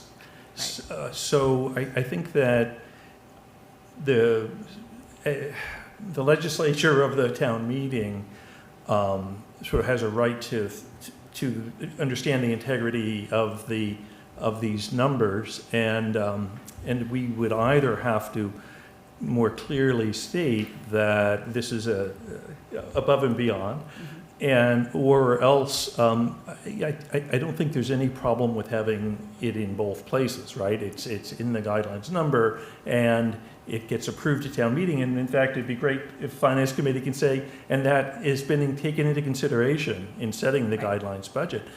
But I think, Eric, you earlier had said people come up to you and you don't quite know what to say sometimes, and I've been in the same position because taxes have risen faster than the guidelines budgets, right? And so, gee, we thought we had a 2.5% budget increase, and the taxes went up 4%. Well, is it the school? Is it what is it? And if we can look at the totality of spending, I think we'll be in a better position as a subcommittee of the town meeting. That's all. And I've understood.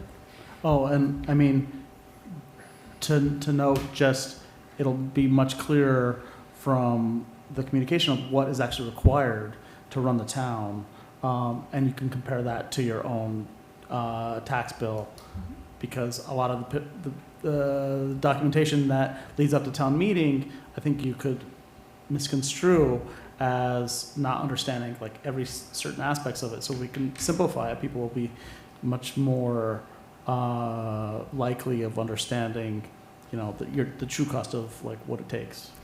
And I have managed hundreds of $1 million budgets for decades. There are always items in my budget that I don't have any control over, and I'm still responsible for bringing my whole budget into what has been allocated, and I have to make those trade-offs. So, And I am not a proponent, Ryan, as your point was made, of making a motion today to make any choices associated with this discussion. My goal was to lay the groundwork of the discussion so that, especially with like a quorum, but not everybody here, it's important to like bring these ideas up so that we can discuss it and then move forward in the best way possible. So, Can I just add the point where in guideline, you've got 3 guideline percentages that you treat very differently among those 3 groups. You have a fourth group that gets no guideline expectation, and all of those factor into your tax bill. So there are actually 5 moving parts right now where 3 are guidelines and 2 are not. And the net total is your tax bill. You've got your CPS, your CCRSD, and your town. You've got your out of guideline joint spending for CPS and town, and you've got Minuteman. I understand it's a very small part of that, but all of those factor together. We can absolutely give you the total increases for all of them together as one guideline. But if you're going to impact town alone with out-of-guideline information coming in, you're going to have to factor in the CPS information as well. Absolutely. Agreed. Yeah, yeah. I just want to make sure we're apples to apples comparisons here. 100%. So this is more general idea that we'd have to overlay Right. to everyone to make it make sense. Yep, absolutely. And we can certainly help you do that. One last point, the in guideline for town was 2.5%. I'm just recapping. Last year, out of guideline was 2.9%. So total combined was 2.7%. And we're estimating a tax rate increase of 1.9% this year. So it doesn't always go up. And that was wonderful, a wonderful outcome. We've seen years where the tax impact was 1.5% above the guidelines amount. Understood. And we were not in a position to explain that, so. Right. Yeah. My suggestion is, in looking at budgets and expenditures, can we also look at revenues? Of course. Yeah. And I feel like that didn't happen last year yeah, it as should. much. Well, we would appreciate that insight.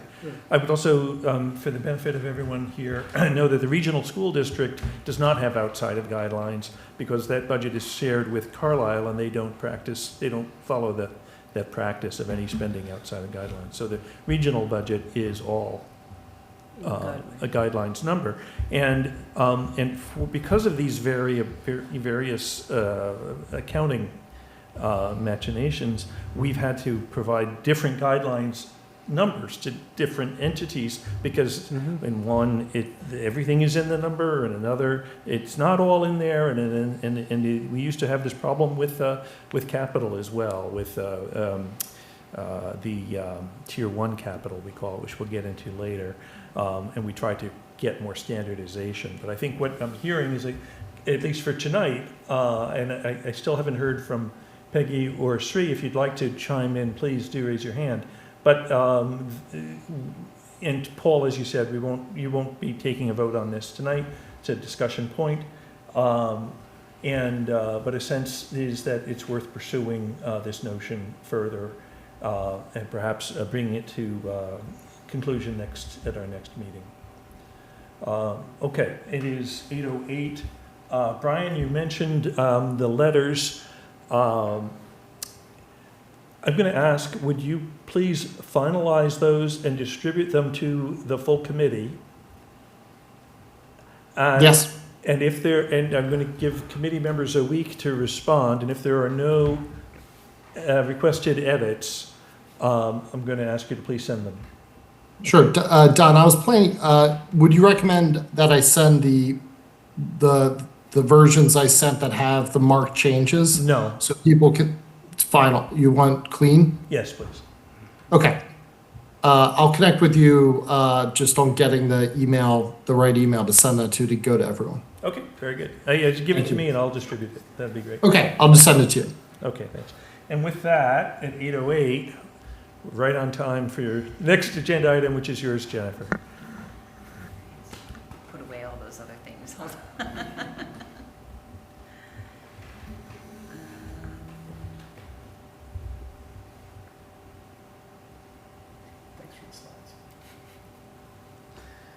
we go.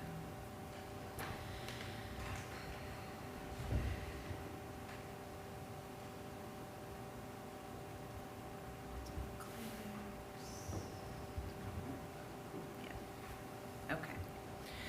So I gave an update to the select board a little over a week ago on July 27th, and the contents we thought might be helpful.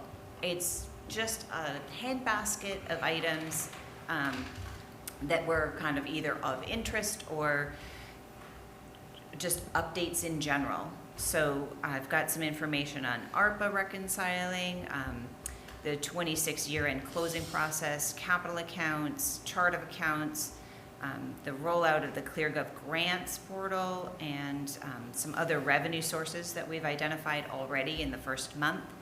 And looking ahead to the 28 budget development calendar, I added one extra slide for you all on the retirement assessment that was voted last week after this presentation. So, and I'm going to move a lot faster through with you guys. If you want to see the full presentation, go ahead and watch that meeting from the 27th. The ARPA was selected as one of our federal grants for our single audit for FY25. So we've been going through a little bit more digging on that. We've discovered that there were 3 things that were either entered in spreadsheets and not actually spent, as in the ambulance money that was accounted for, but not actually spent out of the ARPA funds. It was covered under other capital accounts that was available. The parking meter lost revenue, we had initially budgeted $400,000. The numbers in spreadsheets were changed to 103, but that was never communicated for a transfer. To reduce that, we had then reallocated the extra 297 variance to another project, which is in progress. So we reconciled out the parking meters, which were closed at the end of 25 at the same time as this timing was. And we were able to recover $250,000 of the 297 to put back into ARPA for that other project. So it's been a little bit of a moving target, but we're able to manage and still continue with what we needed to do. The parking meters are now closed out, and we're moving on. There were 2 positions that were partially funded through ARPA back in 2020 that were applied to a general account instead of a specific account, which was then later broken out. So again, just a reporting issue. We've moved those into the right places. Closing out FY26, we processed our last AP and payroll by our deadline in July. We are now cross-checking all of our account balances, posting year-end transfers from reconciliations. We have cleaned up our open purchase order list. We had 877 open purchase orders, almost 200 of those in the general fund alone. We've cleaned that up to, I didn't do a last count, but less than half. So we'll be pulling forward less funds than originally anticipated into the new year. We're allowed to hold funds over for goods and services received before June 30th, but bills unprocessed. So we are cleaning up those. A lot of them were blanket purchase orders that were still open, and past practice has been to carry those forward with no oversight. So we've done a lot of cleanup there, and reducing any purchase orders as necessary as well. So if there was $2,500 left, but we really only need $250, we're reducing those in this process. We've completed the cash reconciliation through May, making adjustments as found through the process. And we're working on our receivables reconciliation with our new commitment process, as well as methodology back for to make sure that 26 closes clean. And we are estimating ending year surplus of $170,000 in insurance funds. These will be transferred to the insurance reserve, outside of guideline numbers right there, but available for future use. $300,000 in guideline from the general fund. That's public safety, public works administration. There's about $300,000 left in guideline. There is a surplus of $900,000 in the debt service. So the $300 and $900 is what would go back to free cash, 1.2. The debt service is anticipated borrowing. During the budget cycle, we were anticipating borrowing for some prior year projects. We went 2 years without borrowing. So the estimate during the budget process was to do that borrowing either by the end of the year or early in the year. So there was a principal and 2 interest payments in the budget. We delayed that borrowing until May. So we had 0. So we have a surplus there. So that's going back to free cash. We'll talk about what to do with that later. We've been reconciling the capital accounts. This has been a topic of interest. On the 6/30/2025 reporting, there were 55 capital accounts. These are generally borrowed money totaling $11 million, old and recent. 55 for the water division and 2 for CMLP Telecom included in that. Five for water? Or- 5 for water. I don't know what I just said. At 26 at year end, we're at 62 capital accounts, about 19.5 million. 28 of those had active work in the last 12 months, 24 million in spending. That's not including the middle school spending of about 5 million. 18 accounts have active encumbrances. So over 3.5 million is encumbered under contract. Again, not including the new roads program, which is 5.9. The reason for that change from 11 to 19 is the borrowing that we did in May. By year end, we didn't have the opportunity to necessarily spend it, but it is imminent, it is in progress. Only 4 projects had 0 spending since their authorization. 2 of those were recent and are now under contract or in progress. Building maintenance, roads, and park improvements are each 1/5 of those project totals, but 80% of the allocated dollars. So that's where the money is sitting, and it is in progress being used. I mean, you can see the road paving, we can see the building maintenance, all of those things are working through. When the fiscal year is fully closed, as we're working on the FY28 capital improvement plan, anything that is currently in the plan for tier 2, we will be identifying funding sources from those previously authorized funds. Either funds that, projects that came in under budget or were deemed not to take on phase 2 or whatever. So we can reallocate those for tier 2 borrowing authorization projects. All right, so those will be coming forward. We'll get into that when we start talking capital plan.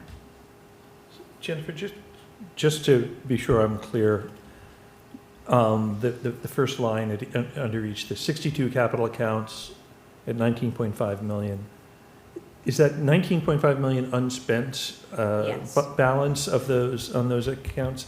Yes. And unborrowed as well? That is borrowed. That is borrowed.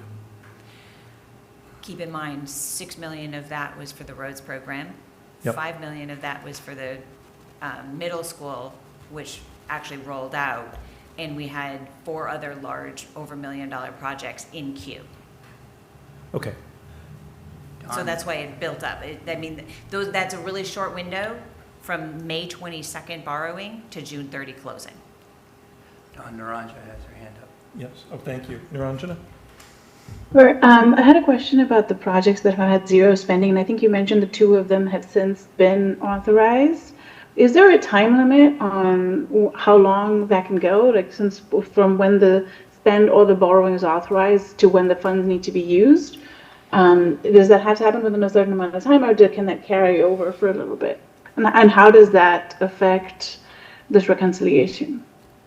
So there is no actual policy for timing at the moment, but this is one of our to-do action items this fall, is to determine what does that look like. Do we reauthorize within a certain time period? How do we keep these things moving along? We are definitely cognizant of the old funds right now, so we're going to be working on that, and we'll probably be looking for some input. We'll probably be gathering input through conversations in various committee meetings on what that could look like. Do we give projects 2 years, 3 years, 5 years, 1 year, whatever it looks like? And it all depends on capacity. A lot of these were stalled because of 2020 and then not picked up, staffing changes, whatever. There's a whole gamut of excuses, I understand that, but we do need to have some sort of a metric and benchmark for timing. I understand. Thank you. Okay. I had one other question for you on Okay. ARPA. I think you began by saying these funds were identified through the audit, right? Yes. And my question is, if not for the audit, would we have lost the use of $250,000 to $300,000 of ARPA funds? They were identified because another set of eyes looked through them. Yeah. That's the only thing. When we get to the point where we are right at the end, I would absolutely have had another set of eyes, and we would have picked these up because as we're changing our chart, we're identifying actual spending versus planned spending. Okay, good. Luckily, it was within the window of time to spend. Yes, these funds. absolutely. I think it's the end of this year. Is that right? December 31st. Thank you. Okay. All right. Chart of accounts update. We've been talking about this a lot. A lot. It is a big focus. I know these numbers are astronomical. 7,000 revenue and expense accounts alone. That doesn't even factor in our general ledger, which is our underlying. It's over 18,000 accounts. Oh, gosh. It's part of the reason why things get lost and forgotten, because it's unwieldy. So we are cleaning it up. We've reduced 7,000 down to about 2,500 with a very distinct methodology. That's one account for every citizen of Concord. You're correct, exactly. I'll take the cash one. So just today, we wrapped up we run two separate, it's one numbering system. We have a long account and we have a short account. Short accounts make it a little bit easier to work day to day. So we've finished mapping those today, actually, just minor cleanups. The next phase is moving into the general ledger. So we talked about what that looks like. That is the remaining 11,000 accounts. Those are going to become a lot more simplified and streamlined as well. Segments of our chart of accounts, we have funds, we have divisions, and we have organization codes, and we have object codes. 51 old funds, we're translating into 80 new funds, and I know that sounds counterintuitive, but it actually helps break things down a little bit better for tracking and for reporting. Okay. We've reduced 450 revenue object codes to 61. That is huge. 685 expense codes down to 63. That's where we get our accountability and our visibility is streamlining. We also changed a numerical sequential coding into alphanumerical, actually labeling things with appropriate descriptive account codes. So more people can follow along. So you can follow along. For example, a town meeting article will have coding in there that says A for annual town meeting or S for special town meeting, article numbers, years, so we can find them. That's great. So there's intelligence in the alphanumeric. Yes. We had our kickoff meeting with the ERP provider for this transfer.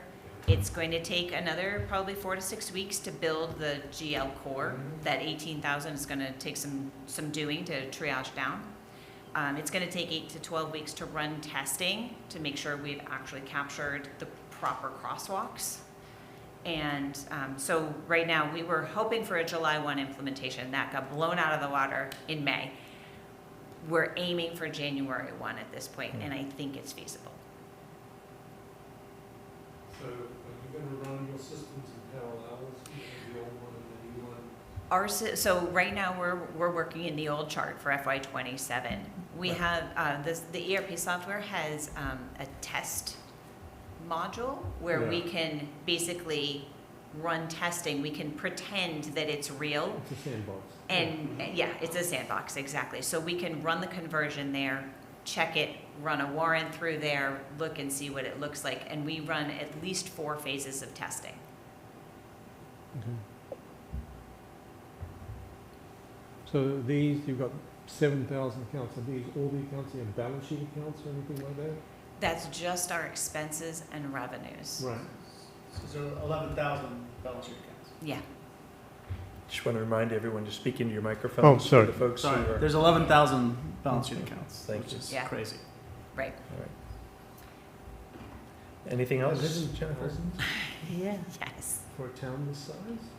It has grown and not been cleaned, is what it is, yeah. That's a polite way of putting it. Yes. Yep. Okay, so recently we've started using, ClearGov has rolled out a grants module. We are a pilot program in this module.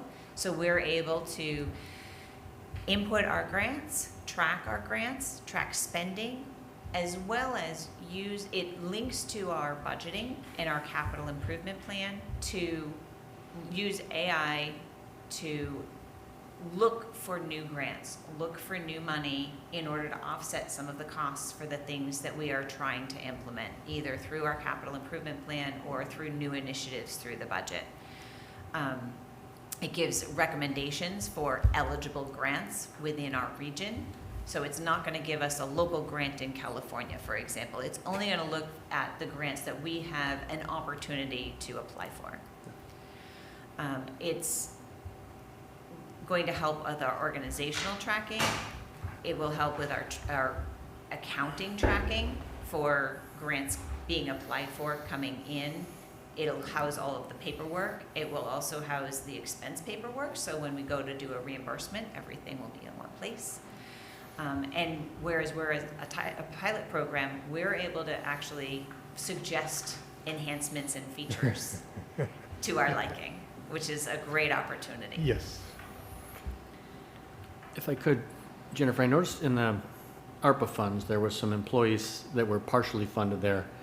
Do you feel like we have a good control over preventing the allocation of one-time money to recurring expenses? Right.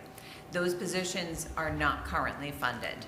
Okay. So that was something to, as an opportunity, a one-time thing at that point. It kicked off our sustainability program and our economic vitality program, but we had reallocated current staffing to those positions at that time.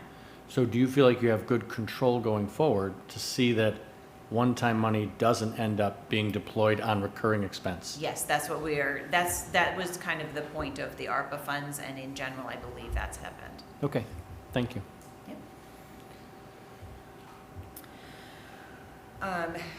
So we've kicked off FY27 with some really good news. At the very end of 26, the governor appropriated $20 million for the Winter Recovery Assistance Program. We call it WRAP, which is distributed to, in portions, distributed to all communities based on our Chapter 90 formulas. And then there's an additional portion for those communities that were impacted with like major catastrophic events as well. South Shore and the Cape. Right, so they're eligible for additional application for extra funding. Concord received $280,000. As we're wrapping up the 26, as we're looking at those old POs and closing them out, we're going to see if we may need to set aside a little bit more for our winter maintenance because there were a few bills that came in after we made our reallocation in June. So I may need to set aside a little bit, which is allowable under DOR guidance. The rest can go into local revenues, miscellaneous revenues, which I'll talk about in a second. Our cherry sheet final numbers came in, signed by the governor, $205,000 more than we estimated. So the state's sending us more money. Thank you very much. Building permits for Novo and Thoreau. We didn't know when those were going to be pulled. So we did not budget them in our estimations for 27 because we did not know if they were going to be pulled in 26. We could not hold that forward. If they were pulled June 1st of 26, that money belonged to 26. At this point, that money belongs to 27, but we did not factor it into our budgeting. So we were able to pull the 1.9% without that funding.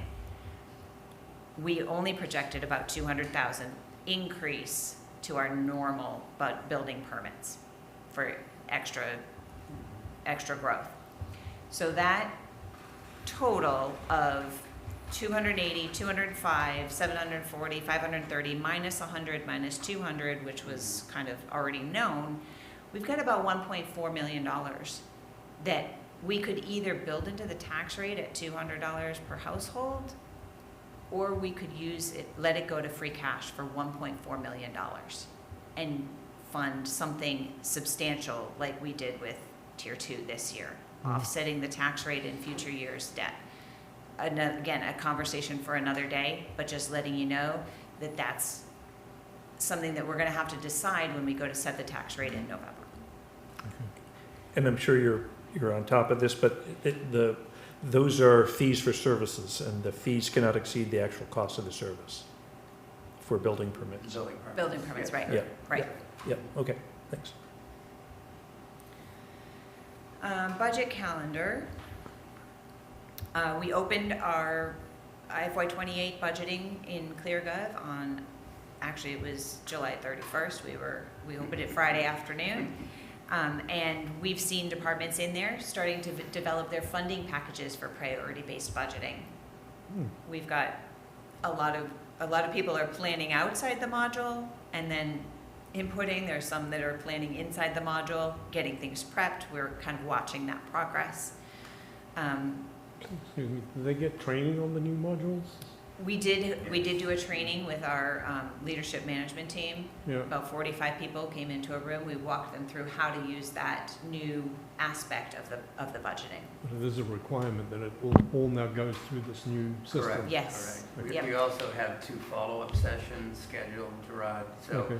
we know that this is going to be a transition. It's very different from departments. We're already getting some feedback from them in terms of challenges they're having to meet that new standard. Yeah. So we have 2 additional sort of working sessions scheduled here in That's town hall great. at the library to make sure that everybody's on the same page. That's nice work, thank you. Yeah, and we've already gotten some feedback that they said, we're trying to work on this on our own, and we're going to be there. So we know we're going to have an audience, and we're going to work with them one-on-one, or small group scenarios. So I think it'll be good, and we've basically, the guidance we gave was said, find 4 to 6 to 8 programs or packages to enter. Figure out what you spend your budget on and break it down into 4 groups or 5 groups or 6 groups. And so far, people are coming up with about 4 groupings that make sense. And we'll give you guys a kind of an overview of what that looks like when we start talking budgets. Right, thank you. We've asked them to do this in fairly short order, so we have a good idea of what they're asking for. We're giving them about 3 weeks, so about the 24th of August, that we're expecting to have the majority of it in. And then we'll open up the capital module so people can focus on the capital needs as well. We have the current 10-year plan, make sure that it's up to date, add some things to the out years so we can see what that looks like. We're anticipating having response for your information request by the end of September for your meeting. And then in October, we're going to start our internal departmental budget meetings with each of the budget managers. And our schedule, our October 1 meeting is to vote to approve the preliminary guideline number. I noted reading minutes going back, 20 years ago, that, or even as little as 10 years ago, that in that meeting, when the preliminary guideline was set, the Finance Committee already had some visibility into where the town and the schools were going to be. Yeah. And perhaps that's why there was very little variability between the preliminary and the final guideline. I think the budget cycle has shifted to some degree, but let me know if you want to make any presentation at our September meeting.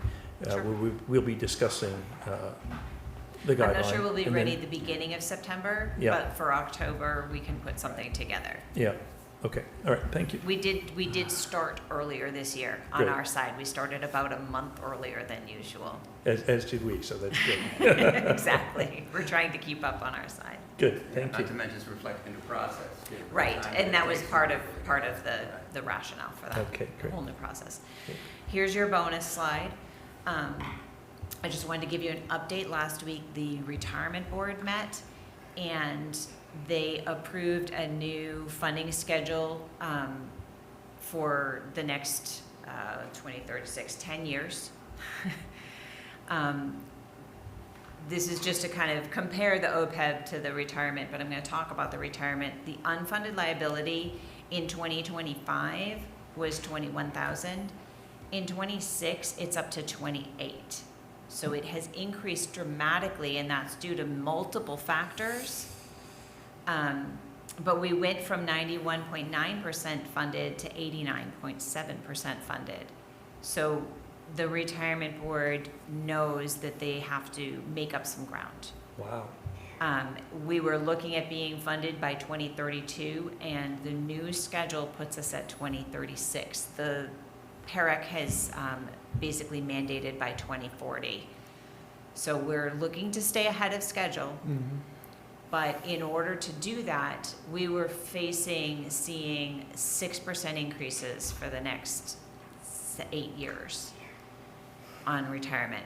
So I asked the actuary to take a look at what can we do to alleviate the out years when more debt is coming on for large building projects, just in total tax rate we're talking.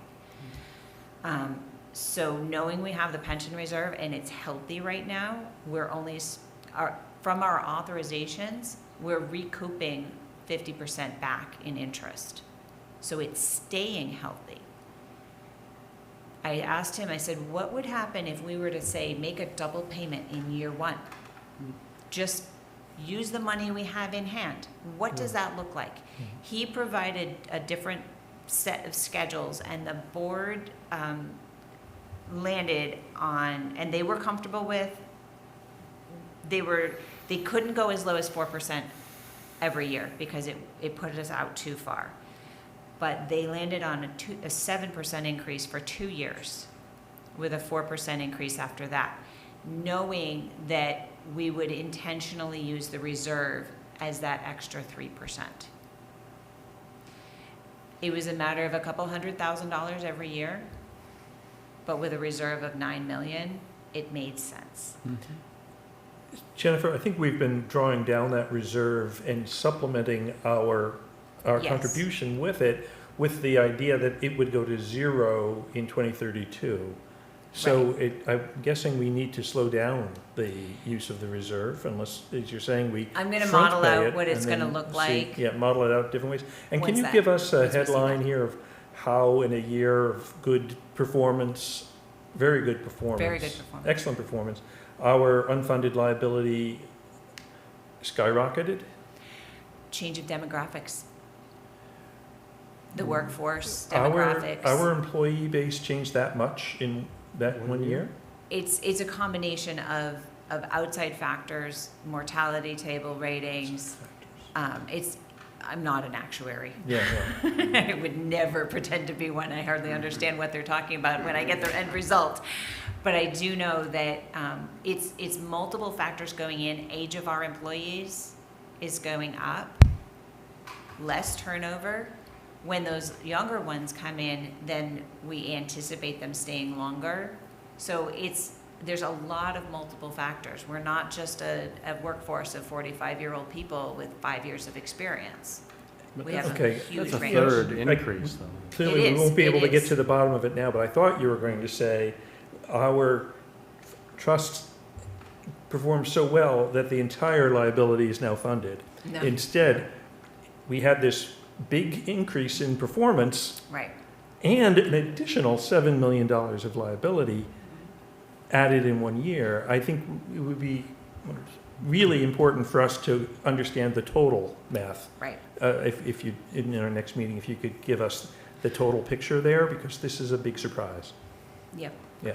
Right. So I I was about 2 to 3 on, they were looking at 6% increases for the duration.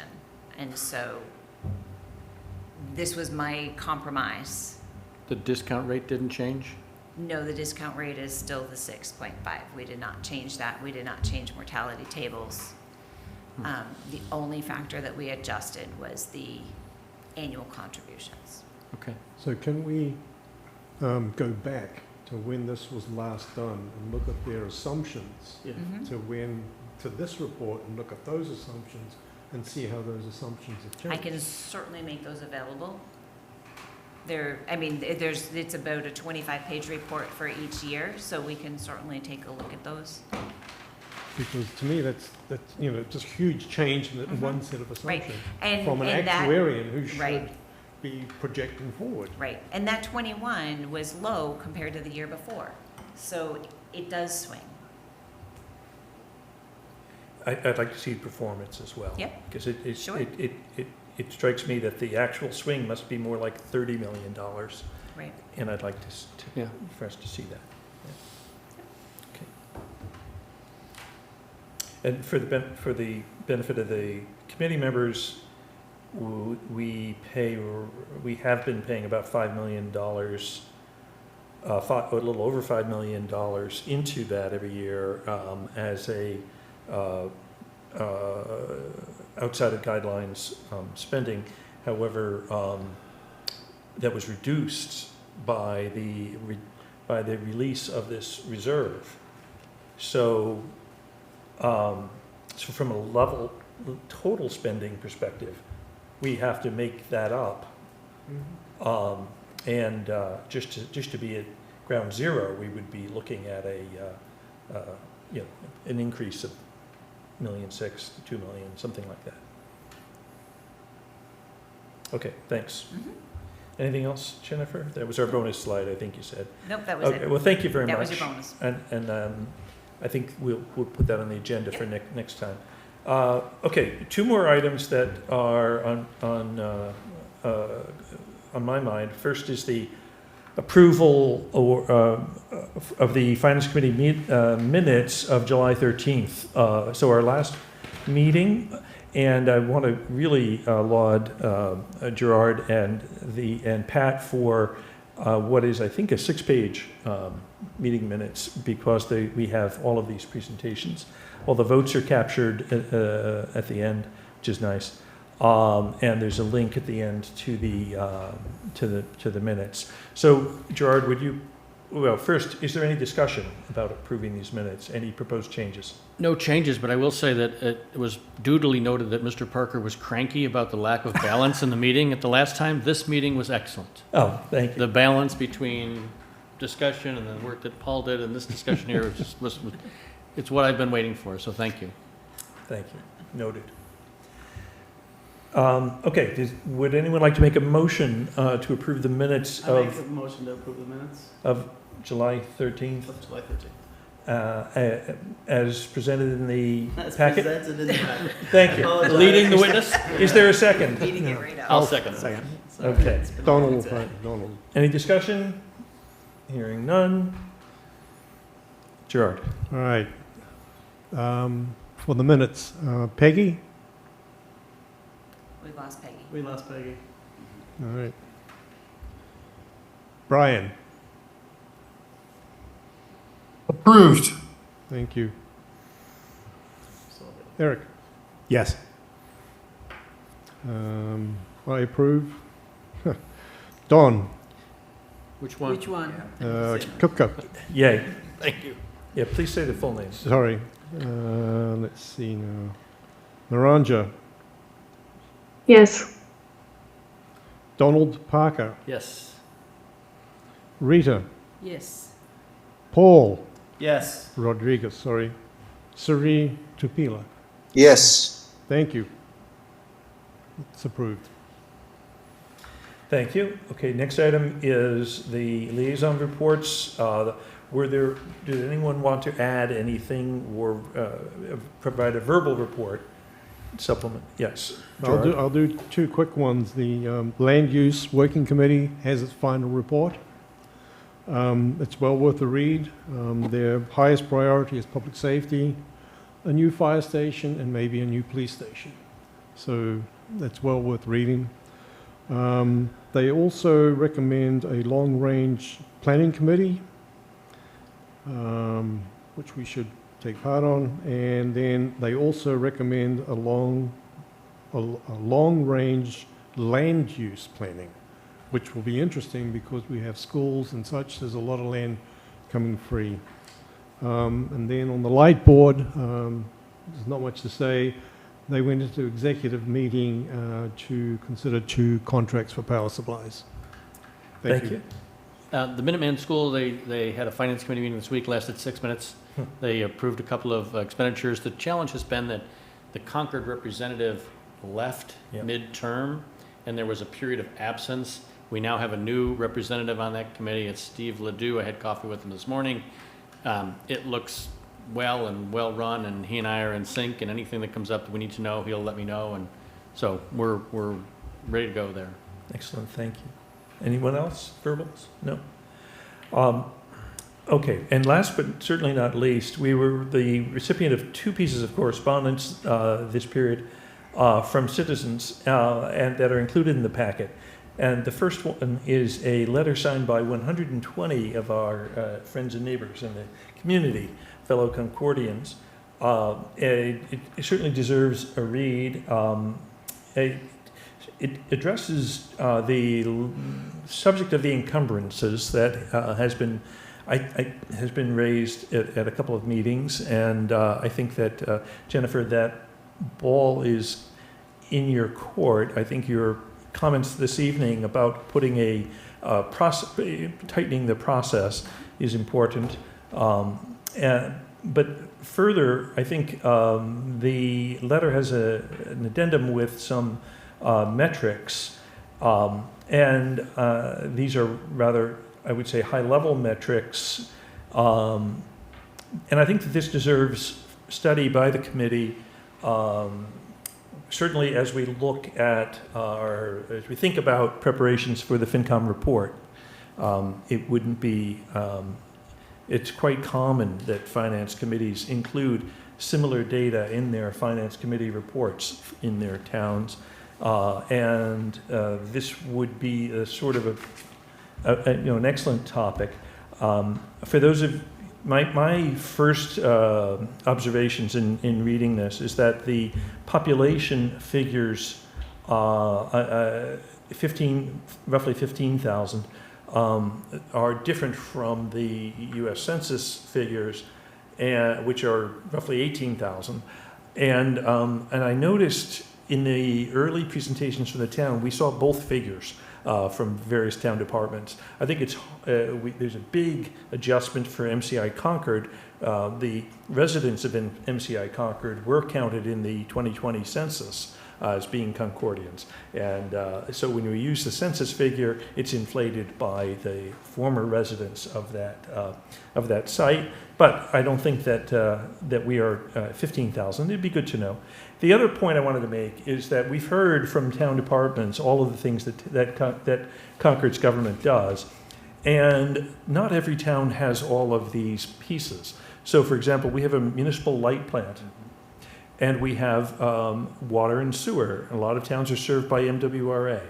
So we need to normalize the data relative to these other communities, and then report in our. Again, I think the report is the right place, but if it turns out that it's not, we can do it in another forum, and be responsive to this. And I want to just express sincere appreciation to the folks who have taken the time to look at all of this and send us their thoughts, because that's democracy in action.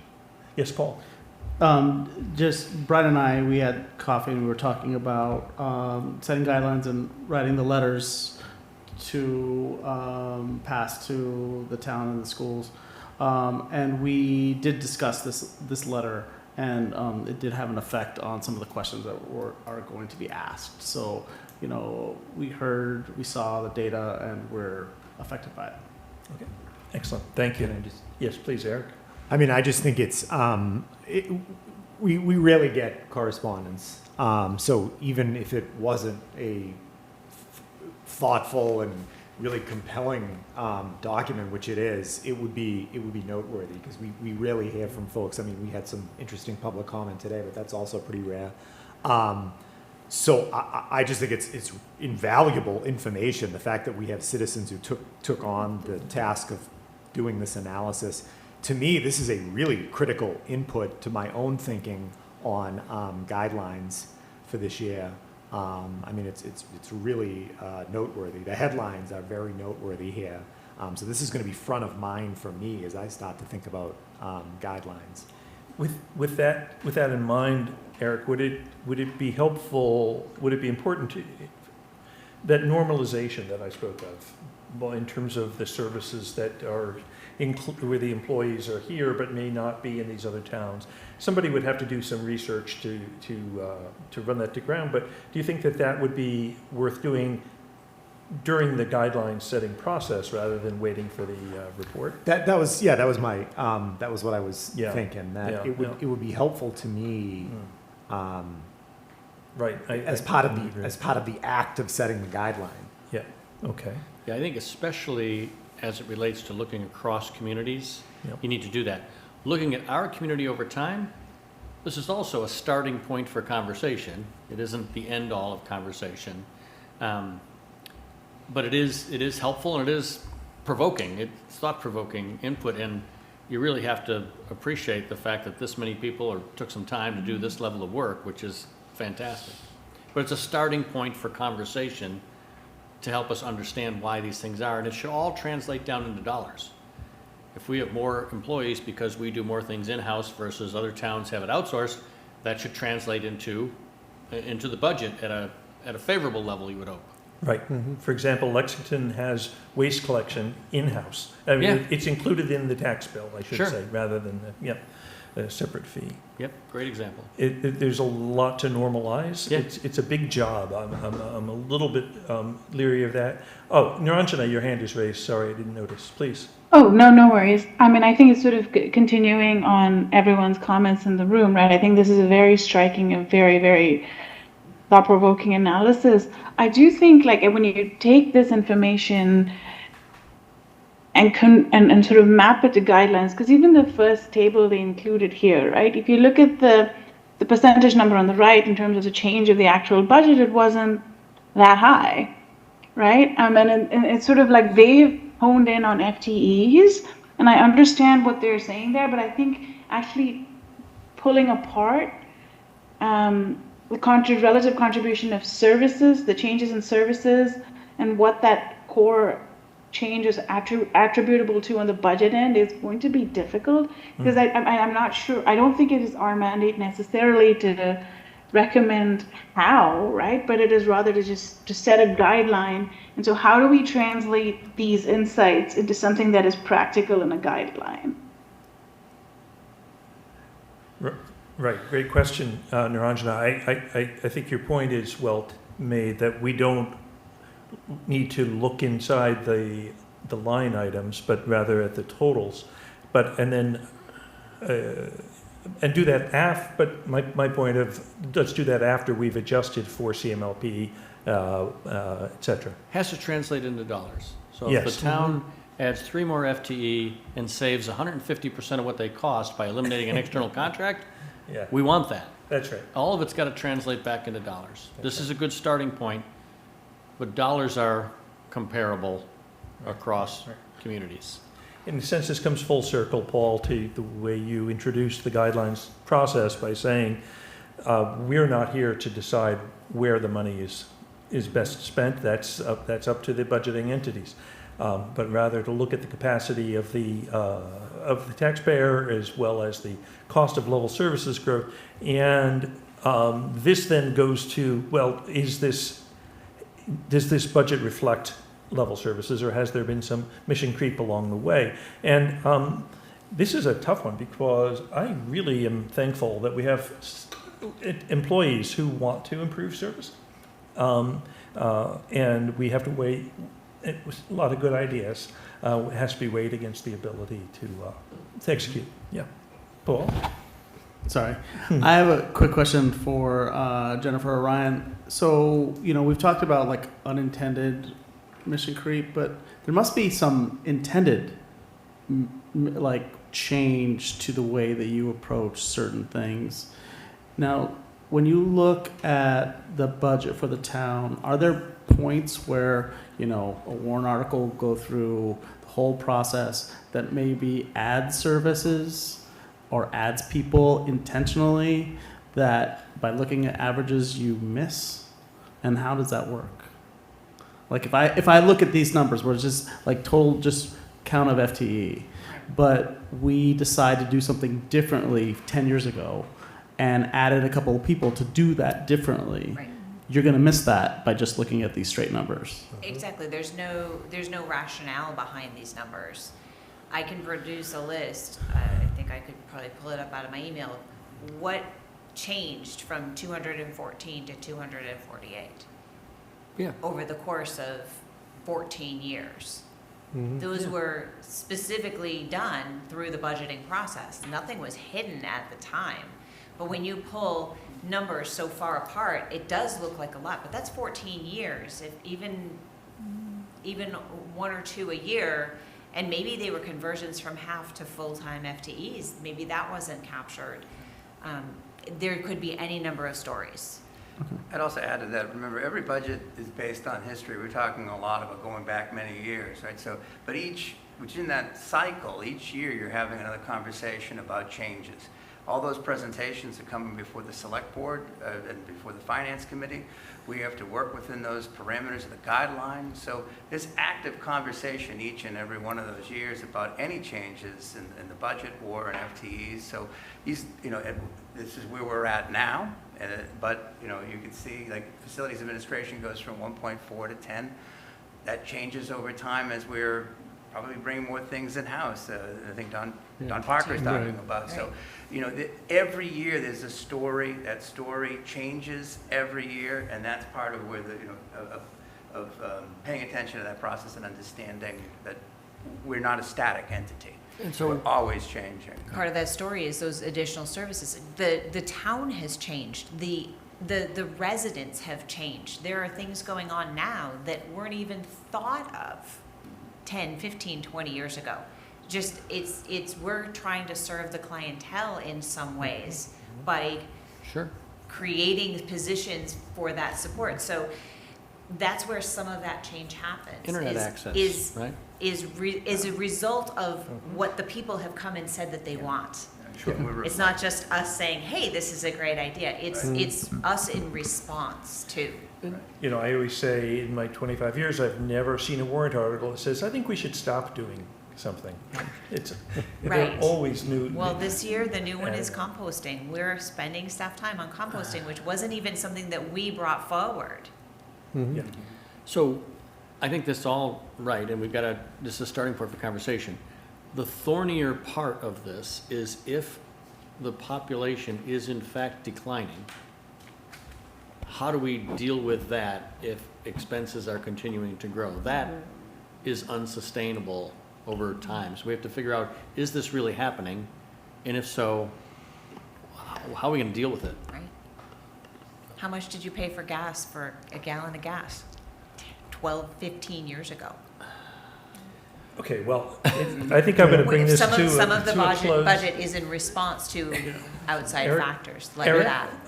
Eric, do you have a comment? Well, I think we're all essentially saying the same thing, that this is interesting and it's thought-provoking, but without some additional context and this kind of normalization exercise you're talking about, it's not as valuable as it could be. So I will... I defer to the chair, but if you're interested in assigning your homework, we have a volunteer to get some. What I would do is reach out to the primary author of this. I don't think it makes sense for me to reach out to all 120 people and just start that conversation. Take that data and then normalize. Yeah, and if I can help, by all means, let me know. I was going to ask Brian Conway if he wanted to volunteer as well, but thank you for that. I think that would make it more useful. And again, I have before, when I was clerk and was working on the FinCom report, I read the reports of all these other towns, and the vast majority of them have this data in those FinCom reports. So this is something we should be, it's fully appropriate for us to be looking at, as long as we vet the data. Yeah. Yep. All right, thank you. That's our agenda, a recap of action items. I want to say, Eric, thank you for volunteering on that. That's huge.